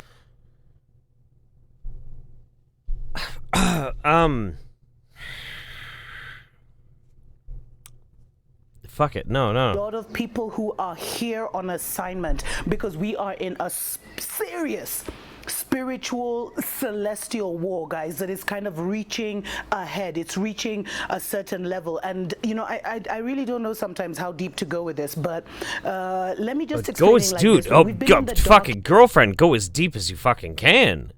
I'm enticed. You actually left me speechless for a second. You're talking about literal gods walking next to you and shit. That's something that I should be fucking immediately have a brilliant comment on. You struck me fucking dumb. No, go as deep as you want. Holy shit. Let's fucking go. cages. And what that meant is we were in like we were in another These smart people dimension. glasses. Can I say that we were in darkness, literally, and there was certain. Wait. Did she say we were in another dimension? Meant is we were in like we were in another dimension. Can I say that we were in darkness, literally, We were in another dimension. and there were certain higher vibrating beings that, like our ancestors, the ones that created many of the signs and wonders that have been stolen from us and whitewashed today. A lot of them could not access us because of the level that the earth is at. But now we're moving into the Aquarius age, which a lot of people talk about. But what that really means is that we're moving into a higher mind, a higher vibration, a higher dimension, access to a higher What is that? I keep hearing that. I keep hearing people saying things like, we're moving into a higher dimension, a higher frequency, a higher vibration, man. Is that good? Is that good? I mean, like, what if being like in a lower dimension is good? Like maybe higher dimension is too high strung and everything's just like, and like, but I've had so much anxiety all the time. Why can't we get to like a lower vibration, a lower like let's just take it slow. Let's just take it slow, kind of thing. Can we do that? I mean, because I don't understand the fundamental principles of any of this shit. I'm trying to figure this out. 2 sets of glasses? dimension, which is what basically the return of the Messiah means, and the return of the Christed one means. And there is going to be a return. Something is coming down that pipe. Something is coming down that pipe. And the way you know it is the way they're targeting our children across the world, and not even just our children, but all children, even their own, even the Caucasian children with vaccines. They're targeting all of us with food because they know a shift has happened. And so we're going to see the sons and daughters of God, that the entire universe is waiting to be revealed. And so those people are kind of walking among us, and it could be you. That's why I always say focus. You ever smoke a whole lot of weed and then just record a YouTube video? I mean, I haven't, but I feel like Mumby does that all the fucking time. You guys ever do that? I kind of feel like I want to do that as an experiment, because I don't smoke weed. I am a man who has done a lot of weird shit. I've done a lot of weird shit in my life. I've taken a lot of weird substances, a lot of weird psychonaut experiences. I've done a lot of weird stuff. But I don't do any of it anymore. I don't. And I do not smoke weed. No matter how much people think I might be like some weird-ass fucking hippie freak, I don't smoke weed.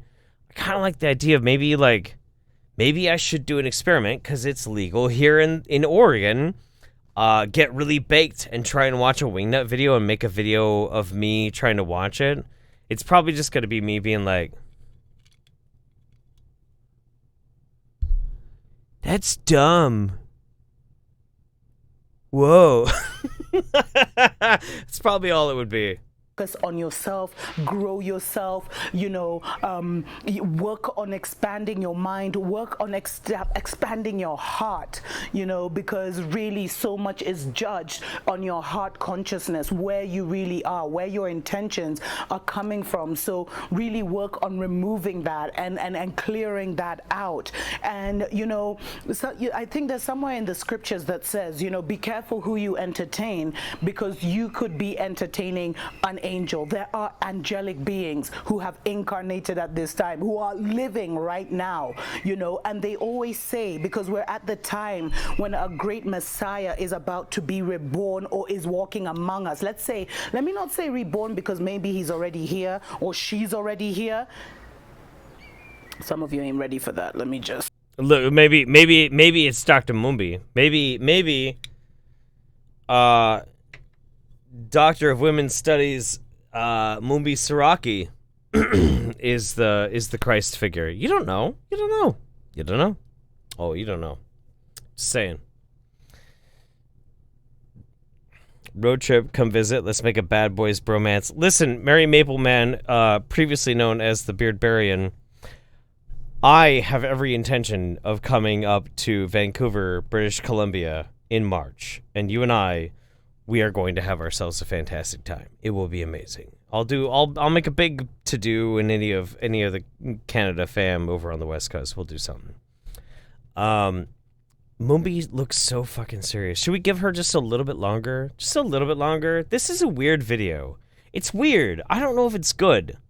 But I felt like we couldn't end the year without her. It didn't feel right. When I was programming the Wingnut Roundup, it felt wrong that I didn't have a Mumbi video. You know what I mean? It didn't feel right. It didn't feel right. Let's give her a little bit more. I love this woman. I really do love this woman. Unironically, I hate a lot of wingnuts. I love this woman, even if she's terrible. Let's go. Some of you ain't ready for that, but anytime a great teacher, a great ruler, a great one is born, which just means that they are like human being 2.0, you know, the perfected man, fully activated brain, not just the 6-7% that 99% of the world uses. But whenever that happens, other conscious beings, other highly conscious, we can call them, they would appear to us like angels on earth, also come for the great work. My brothers and sisters, the great work on earth has begun. We are in a serious celestial warfare, and I'm going to be continuing this in a part 2, because what I wanted to talk to is, you do not know who you're walking past, and so or who you're interacting with. You could be Morpheus from the Matrix. So what you need I know. I like. I don't want to shit on her ideology. That's not my goal. It's a fascinating video. It really is. And Mumbi, I do love you. If you were not an anti-vaxxer, I would never have anything bad to say, but I'd still watch your videos because you're delightfully esoteric, delightfully interesting. You just got to stop being an anti-vaxxer, and I'll love you forever. And I would actually really like to hang out with her in real life. I think that would be great. Wouldn't that be great? Wouldn't that be an amazing crossover episode? Wouldn't that be so fucking cool? That would be so great if Mumbi would stop being an anti-vaxxer and she and I could join forces to watch some crazy-ass shit for a Wingnut Roundup. How awesome would that be? That'd be so incredible. I'm gonna dream. I'm sorry. Maybe I'm idealistic. Maybe I'm just a boy with a dream. I don't know. It's just a thing. Whatever. It's fine. All right, where were we? I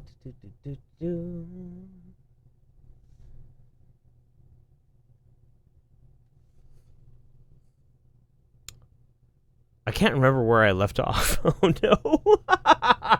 no. Greg Walker says, Merry Christmas and Happy New Year to you and your family from me and mine. If ever in the UK, I'd love to buy you a whiskey. I think I already read that one. Okay, that's cool. And JL Not Here says, we need to mash up the teachings of Dr. Mumbi and the no-fap guy.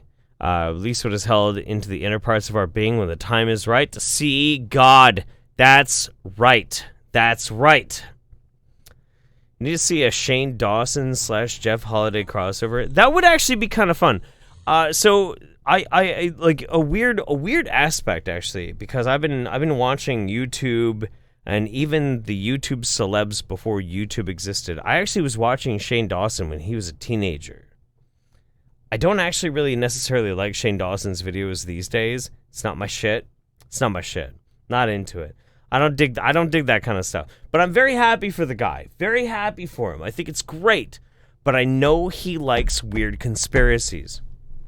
I would love to blow his fucking mind with some of this shit. That would be fucking great. That would be wonderful. Oh my god. Like a whole fucking video like, let's try and break Shane Dawson's mind. Let me show you some shit. I will fucking make you snap. It's great. Okay, so we have, for the end of the roundup, we got 2 videos left. Other planets that I've created in the solar system are doing very well. Mary Maple Man says, my birthday is March 28th. I expect you to be on my island, ready for bonfires. I won't be there for your birthday. I will be there before your birthday. and we will hang out. We will hang out. It's gonna be a thing. I will be in Canada in March. I promise. Vancouver, BC. We're gonna have a great time. Just hit me up. We'll talk about it later. I know it's hard to get a hold of me, guys. Ever since my Twitter got yeeted.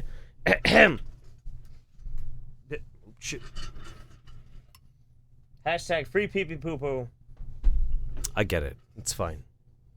All right, let's go. Let's do this. Let's get crazy. We got 2 videos to go through. Let's go. Shivambu! Ah! All right. This is actually an archive from Mr. E.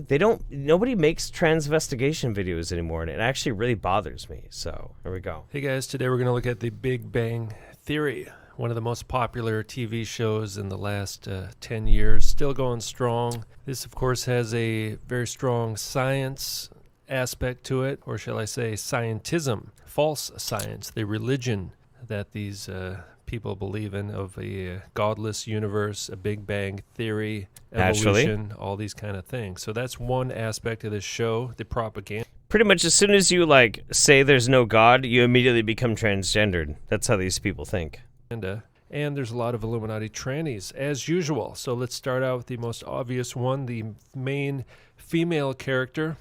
This one here. Looks like it just went to the gym, lifting some weights. Looking pretty fit there, pretty muscular. I just want to say real quick, like I love featuring these fucked up people on my channel. I love featuring them because they are so much of a cartoon character.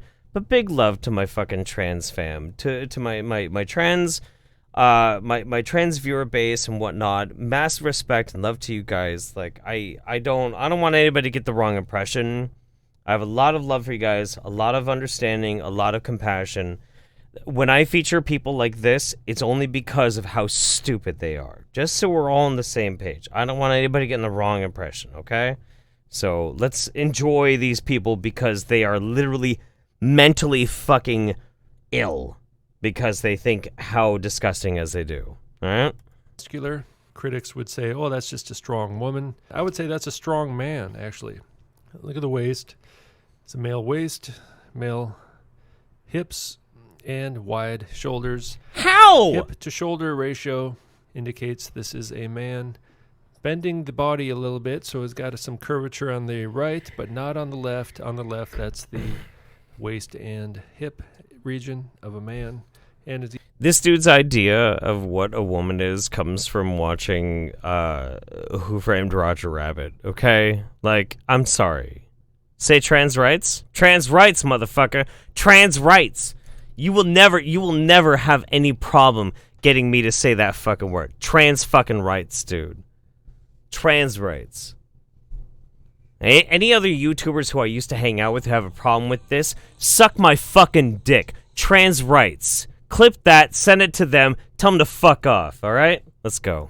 Even got the hand on the hips to cover up the male hip area so we can't really see what's going on. This person is quite muscular. I don't think you see the muscles in the show. I haven't watched it for many years, actually. I like a strong woman. I like a strong woman. Yeah. Person actually was. Fuck yeah, dude. Those hips, those are male hips, okay?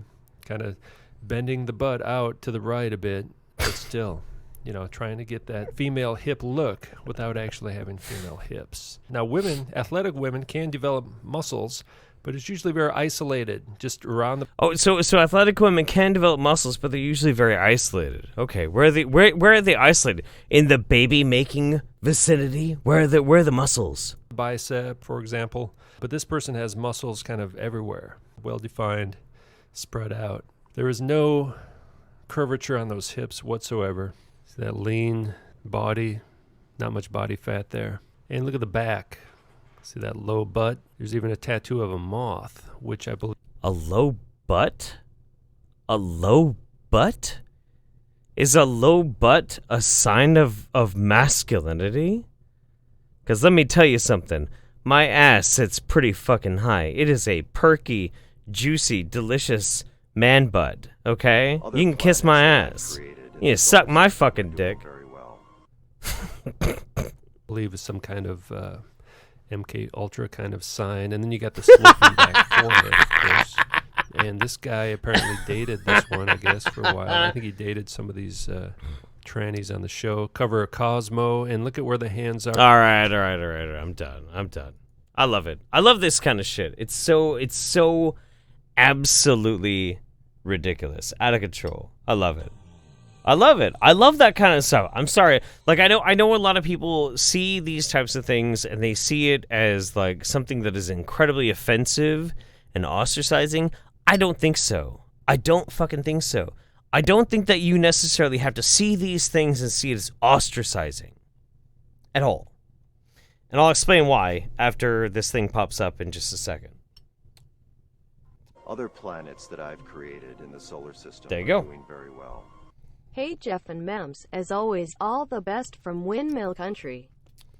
Here's to another, better year of fun, ridiculing pseudoscience, pee-pee-po-po-o, and the occasional Neil Breen movie. Fuck. I love you so much, Jordania. You're one of the sweetest people in the world. I fucking love you. You're a great guy. You know what? We should actually go through the whole Neil Breen catalog again. That's something like okay, I've done it before in the past, and I want to do rights. Thank you for the validation. Trans rights.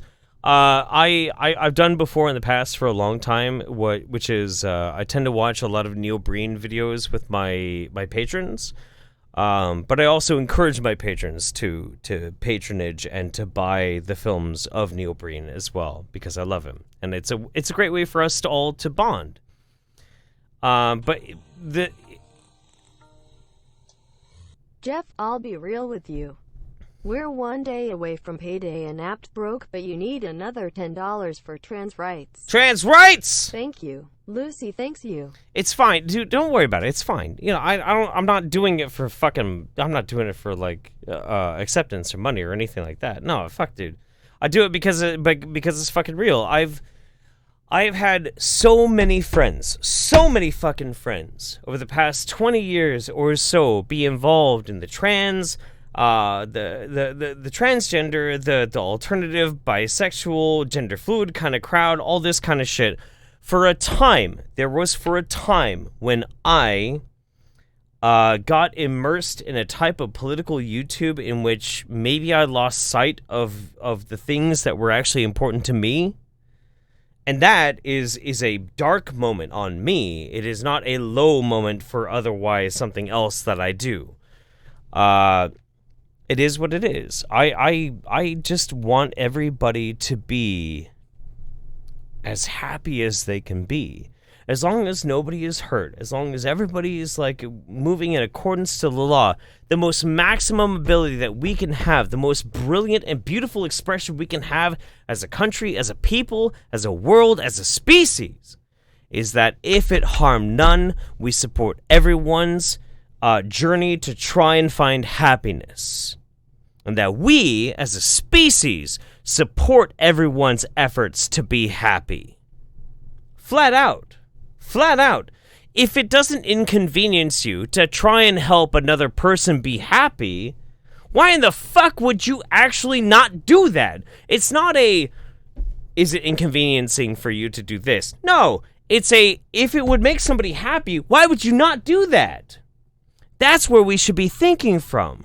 That's where we should be starting from in this next decade. Not a, well, if it doesn't bother me. No! Fuck you, you lazy cocksucker! No! That's too easy.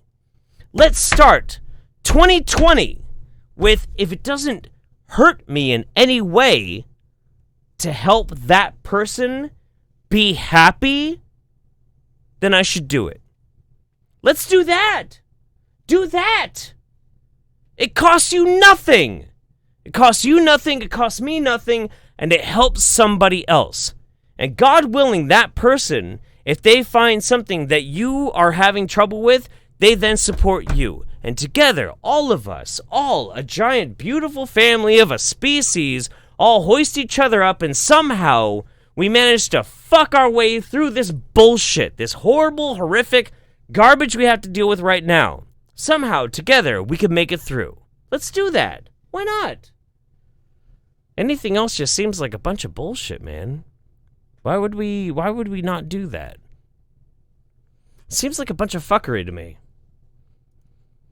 Okay, now I'm getting drunk. Now I'm actually drunk.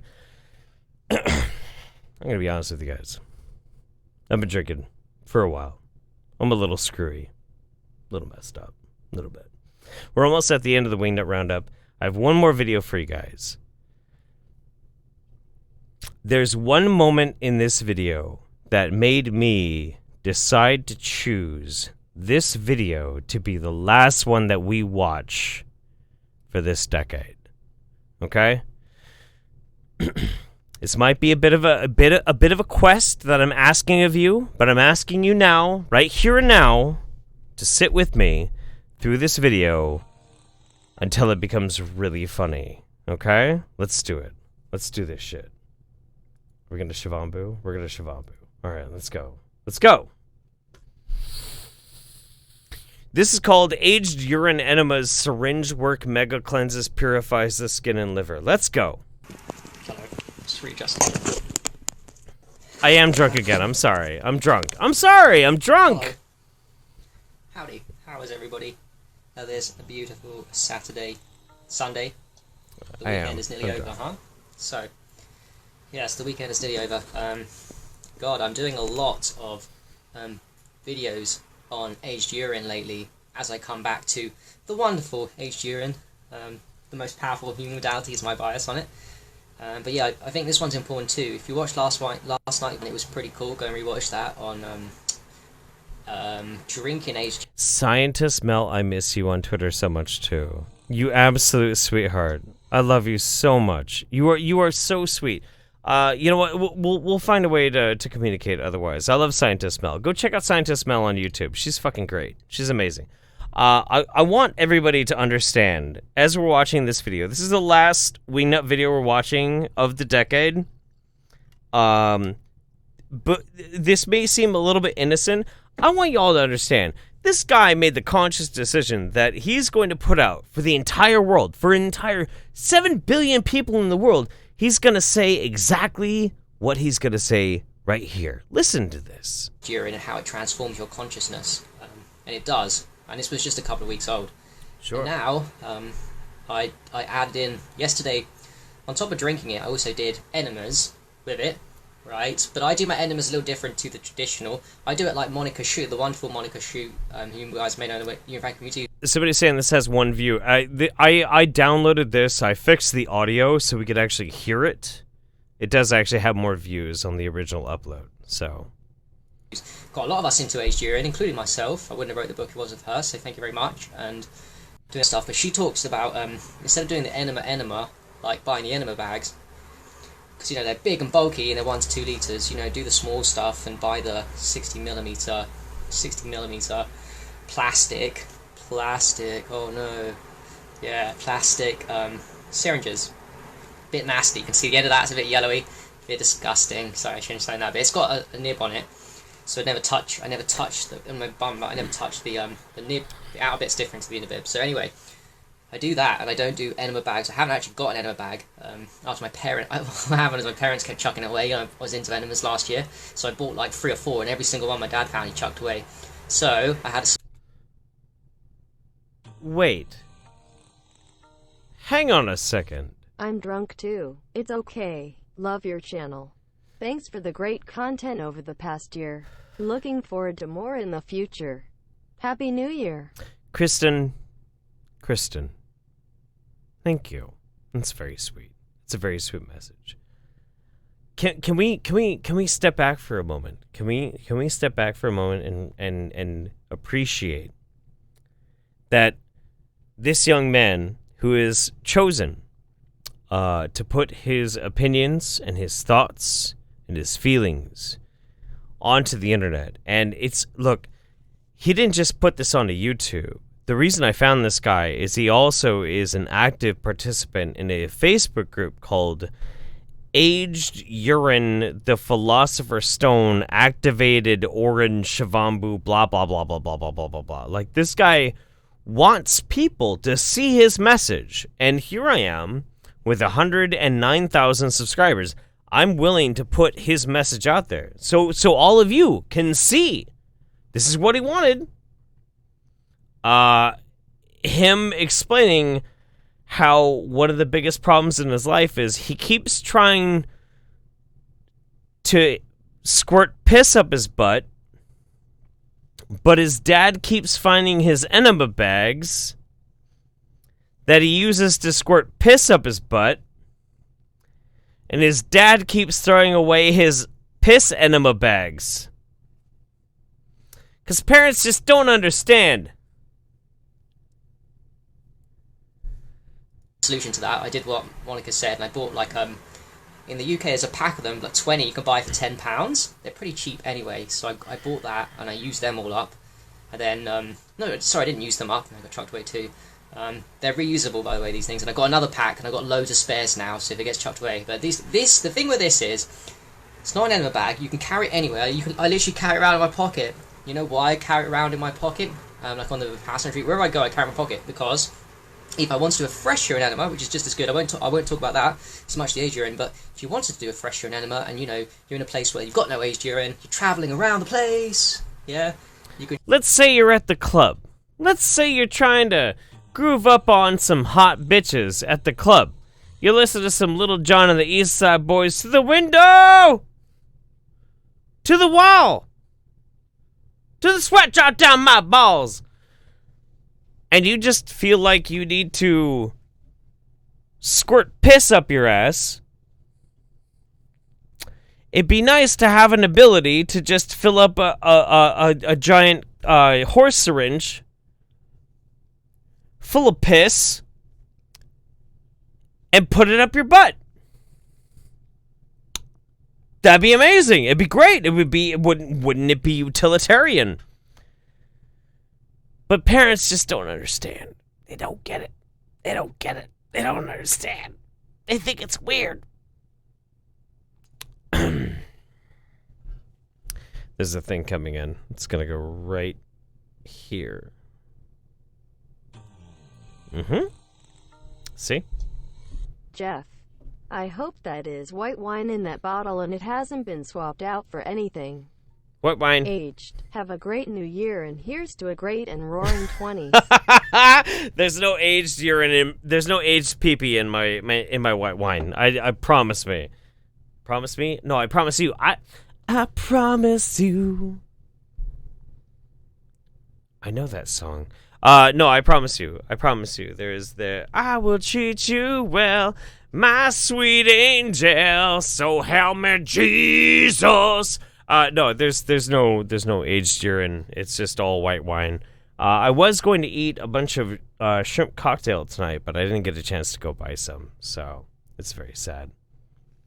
Let's do just a little bit longer on this. You can just pee straight into your little thing, 60 millimeters. Your pee's gonna be bigger than that anyway. You're gonna get fresh, warm pee. That's Zygomatic fresh urine enemas. It feels great. Who wants stale warm pee? As opposed to a cold, which is very powerful too. The aged urine I get to, but this is the difference. A fresh, warm pee is very nice, either to drink or especially to put up your bum. It feels lovely to put that in. So yeah, this is the one for me for fresh and urine. Unless you want to complicate things and put 2 liters of aged urine in your. Which is okay if you've got the time, the place. You've got the people who don't mind the smell, because it might leak out and the smell might go everywhere. You know, it might go up your bum a little bit as it leaks. You might not put the tube in properly. You've got the risk when you're pouring it in the big enema bag that it's gonna fall, it's gonna leak out and then start smelling. It's an operation, isn't it? This one's a quick one where you can get away and no one will ever know. So, including the aged urine too. Anyway, let's actually go to yesterday's experiences. So, I'm back on aged urine after saving up for now. It's 3 weeks old. I went on the 10-day Vipassana retreat and was aging it then, so it's now 3 weeks old. And I drank it yesterday and I did just one round, 60 millimeters up the bum yesterday. There was definitely transformation in consciousness from it. I got it from the drinking, but here's the thing. This is important information. We know, and you might already know, we know the liver, the enema doesn't just clean up colon. Yeah, if you put a little thing up that you think is just sitting in the rectum. First of all, I go upside down as soon as I put it in. So I'll put my feet up to the sink and I'll pop it in, plunge, and I'll turn myself upside down like I'm doing Shavasana, what you call it, not full headstand, the other one, shoulder stand. So I'll turn myself up and I'll hold it for like 30 seconds to a minute. So that allows the medicine to go a little bit more from the rectum, probably to the descending colon, sorry. and maybe even to the transverse colon. Anyway, do that 30 minutes to a minute. But even if you don't, the point is that at the rectum point, and whenever you put the medicine from any enema, this goes for any medicine in enemas, there's roots, very strong roots called the hepatic portal vein. There's many hepatic portal veins all along the colon, including the rectum, that go to the liver. So, the aged urine enemas are basically direct shot liver medicine. It's very profound. Can you imagine, just for a moment, let's not even, like, make this, like, a big thing, okay? Let's not make this a big thing. Can you imagine, for a moment, that you bought into this idea that putting pee-pee up your butt is going to cause you some sort of health benefit, okay? It's not the weirdest thing in the world. Not really. I mean, there are a lot of strange things out there. Fecal transplants, for example. Fecal transplants are real. And there are some real health benefits you can get from having a fecal transplant. That's not science fiction. That's actually very real. So for those of you who might be like, well, people who believe in pee-pee stuff, like, that sounds super stupid. It doesn't. It's not. It's not super stupid. It is not super stupid. People might buy into this.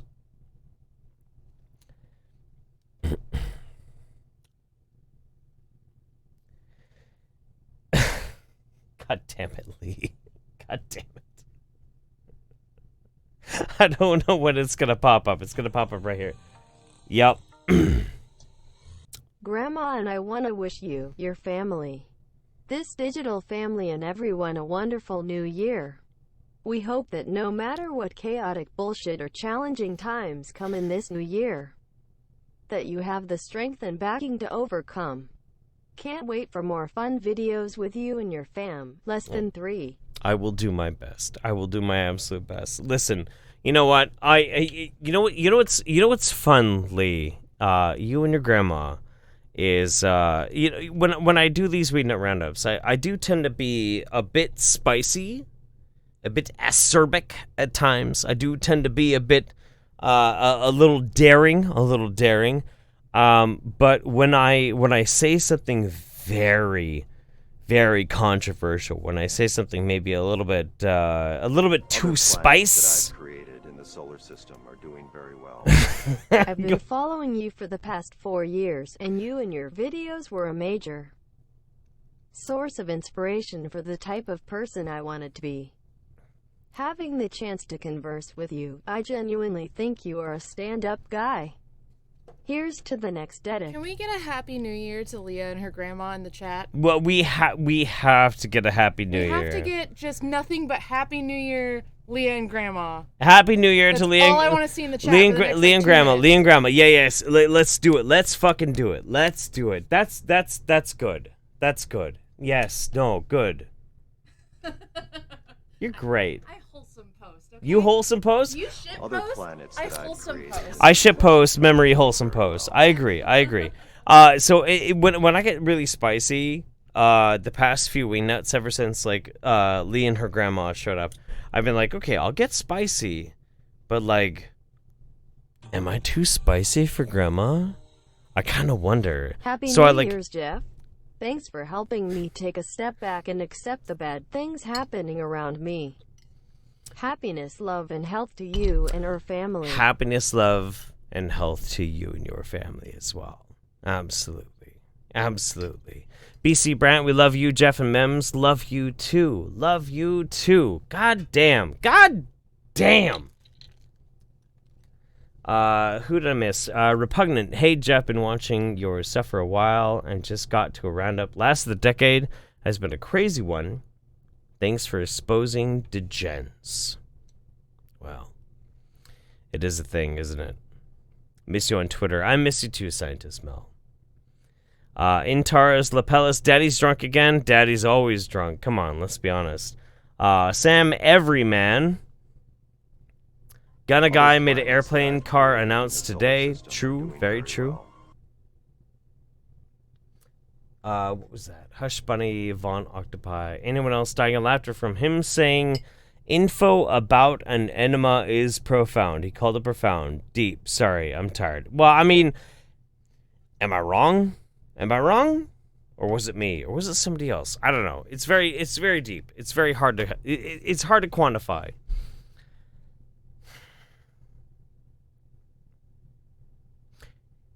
Here's what I want to say. It's been a hard year. It's been a hard year for myself. It's been a hard year for a lot of people. But the truth of the matter is, I think every year is a hard year for somebody. This year was hard for me. Maybe last year was hard for somebody else. Maybe the year before that was a hard year for somebody else. Maybe next year is going to be the hardest for somebody else as well. The truth of the matter is that we all are in this together. As weird and random and disjointed as some of these things might be, we only have the barest minimum that we can actually do to try and tie each other together. It really just matters about how much we can step forward and make that difference in somebody else's life. That was excellent. Love to all. Thank you for another magical roundup, and have a happy new year. Oh, man. Oh, jeez. Oh, jeez. What do we have left? Thanks you, everyone. And Grandma likes your spice. You just don't have to hear her mutter and bicker with the nutcases you bring one. We love ya. You know what? I think Grandma's probably like my favorite person of the year right now. Just saying. Hey. Can I hug you? Yeah. Get him. This is my best friend. This is my best friend Ian. There it is. This is my best friend Ian.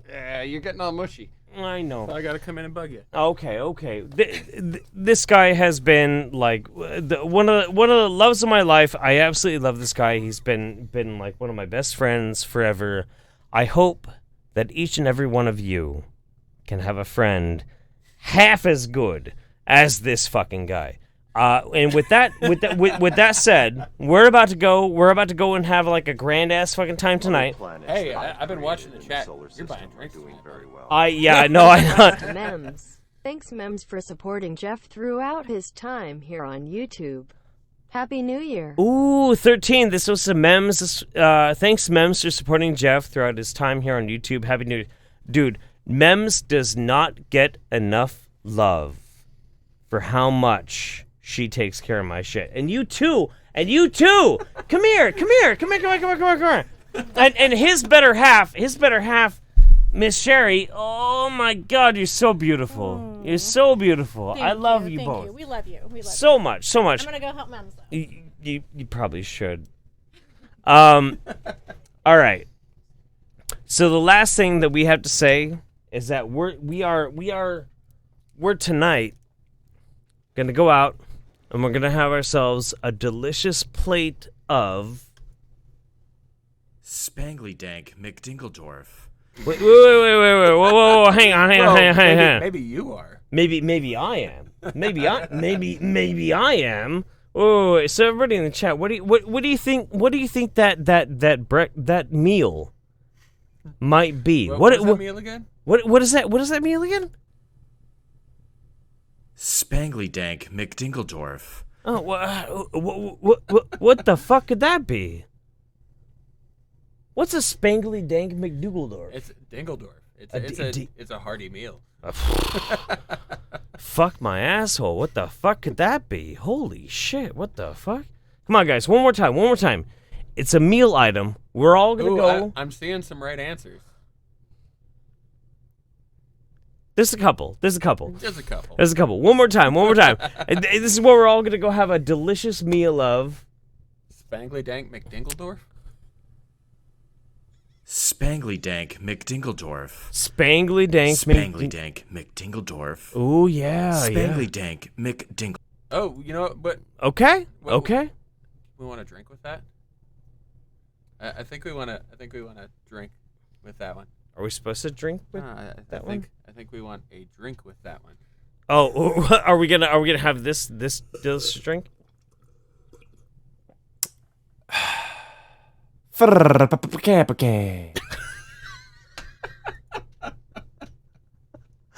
the one before that was Spangly Dank McDingledorf. All right, anyway, everybody go sub to Pronunciation Manual. It's pretty fucking amazing. It's amazing. That's it for us. I'm going to go hang out with this dude and his beautiful family. We're going to go have a fantastic time. I love you. Oh, Lee, stop. Stop, Lee. Grandma Thank loves you, Lee, but stop, Lee. Yes, I know. Hey, big love to Lee's grandma. Can we get everybody in the chat to say Happy New Year, Lee's grandma? Yeah, that was happened. fantastic. That happened. It happened. Do it again! Do it again! Now! All right, anyway, we're out of here. Good night. Love you guys. Have a fantastic time. We'll see you in January for the next Wingnut Roundup. Bye-bye, everybody. Blah, blah, blah, blah, blah, blah, blah, blah, blah, blah, blah. Huh? What? Ooh?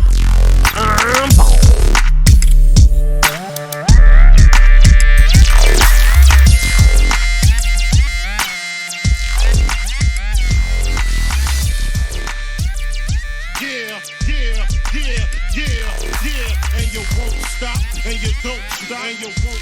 I was a terror since the public school era. Bathroom passes, cutting classes, squeezing asses. Smoking blunts was a daily routine since 13. A chubby nigga on the scene. I used to have the tray deuce and the deuce in my bubble goose. Now I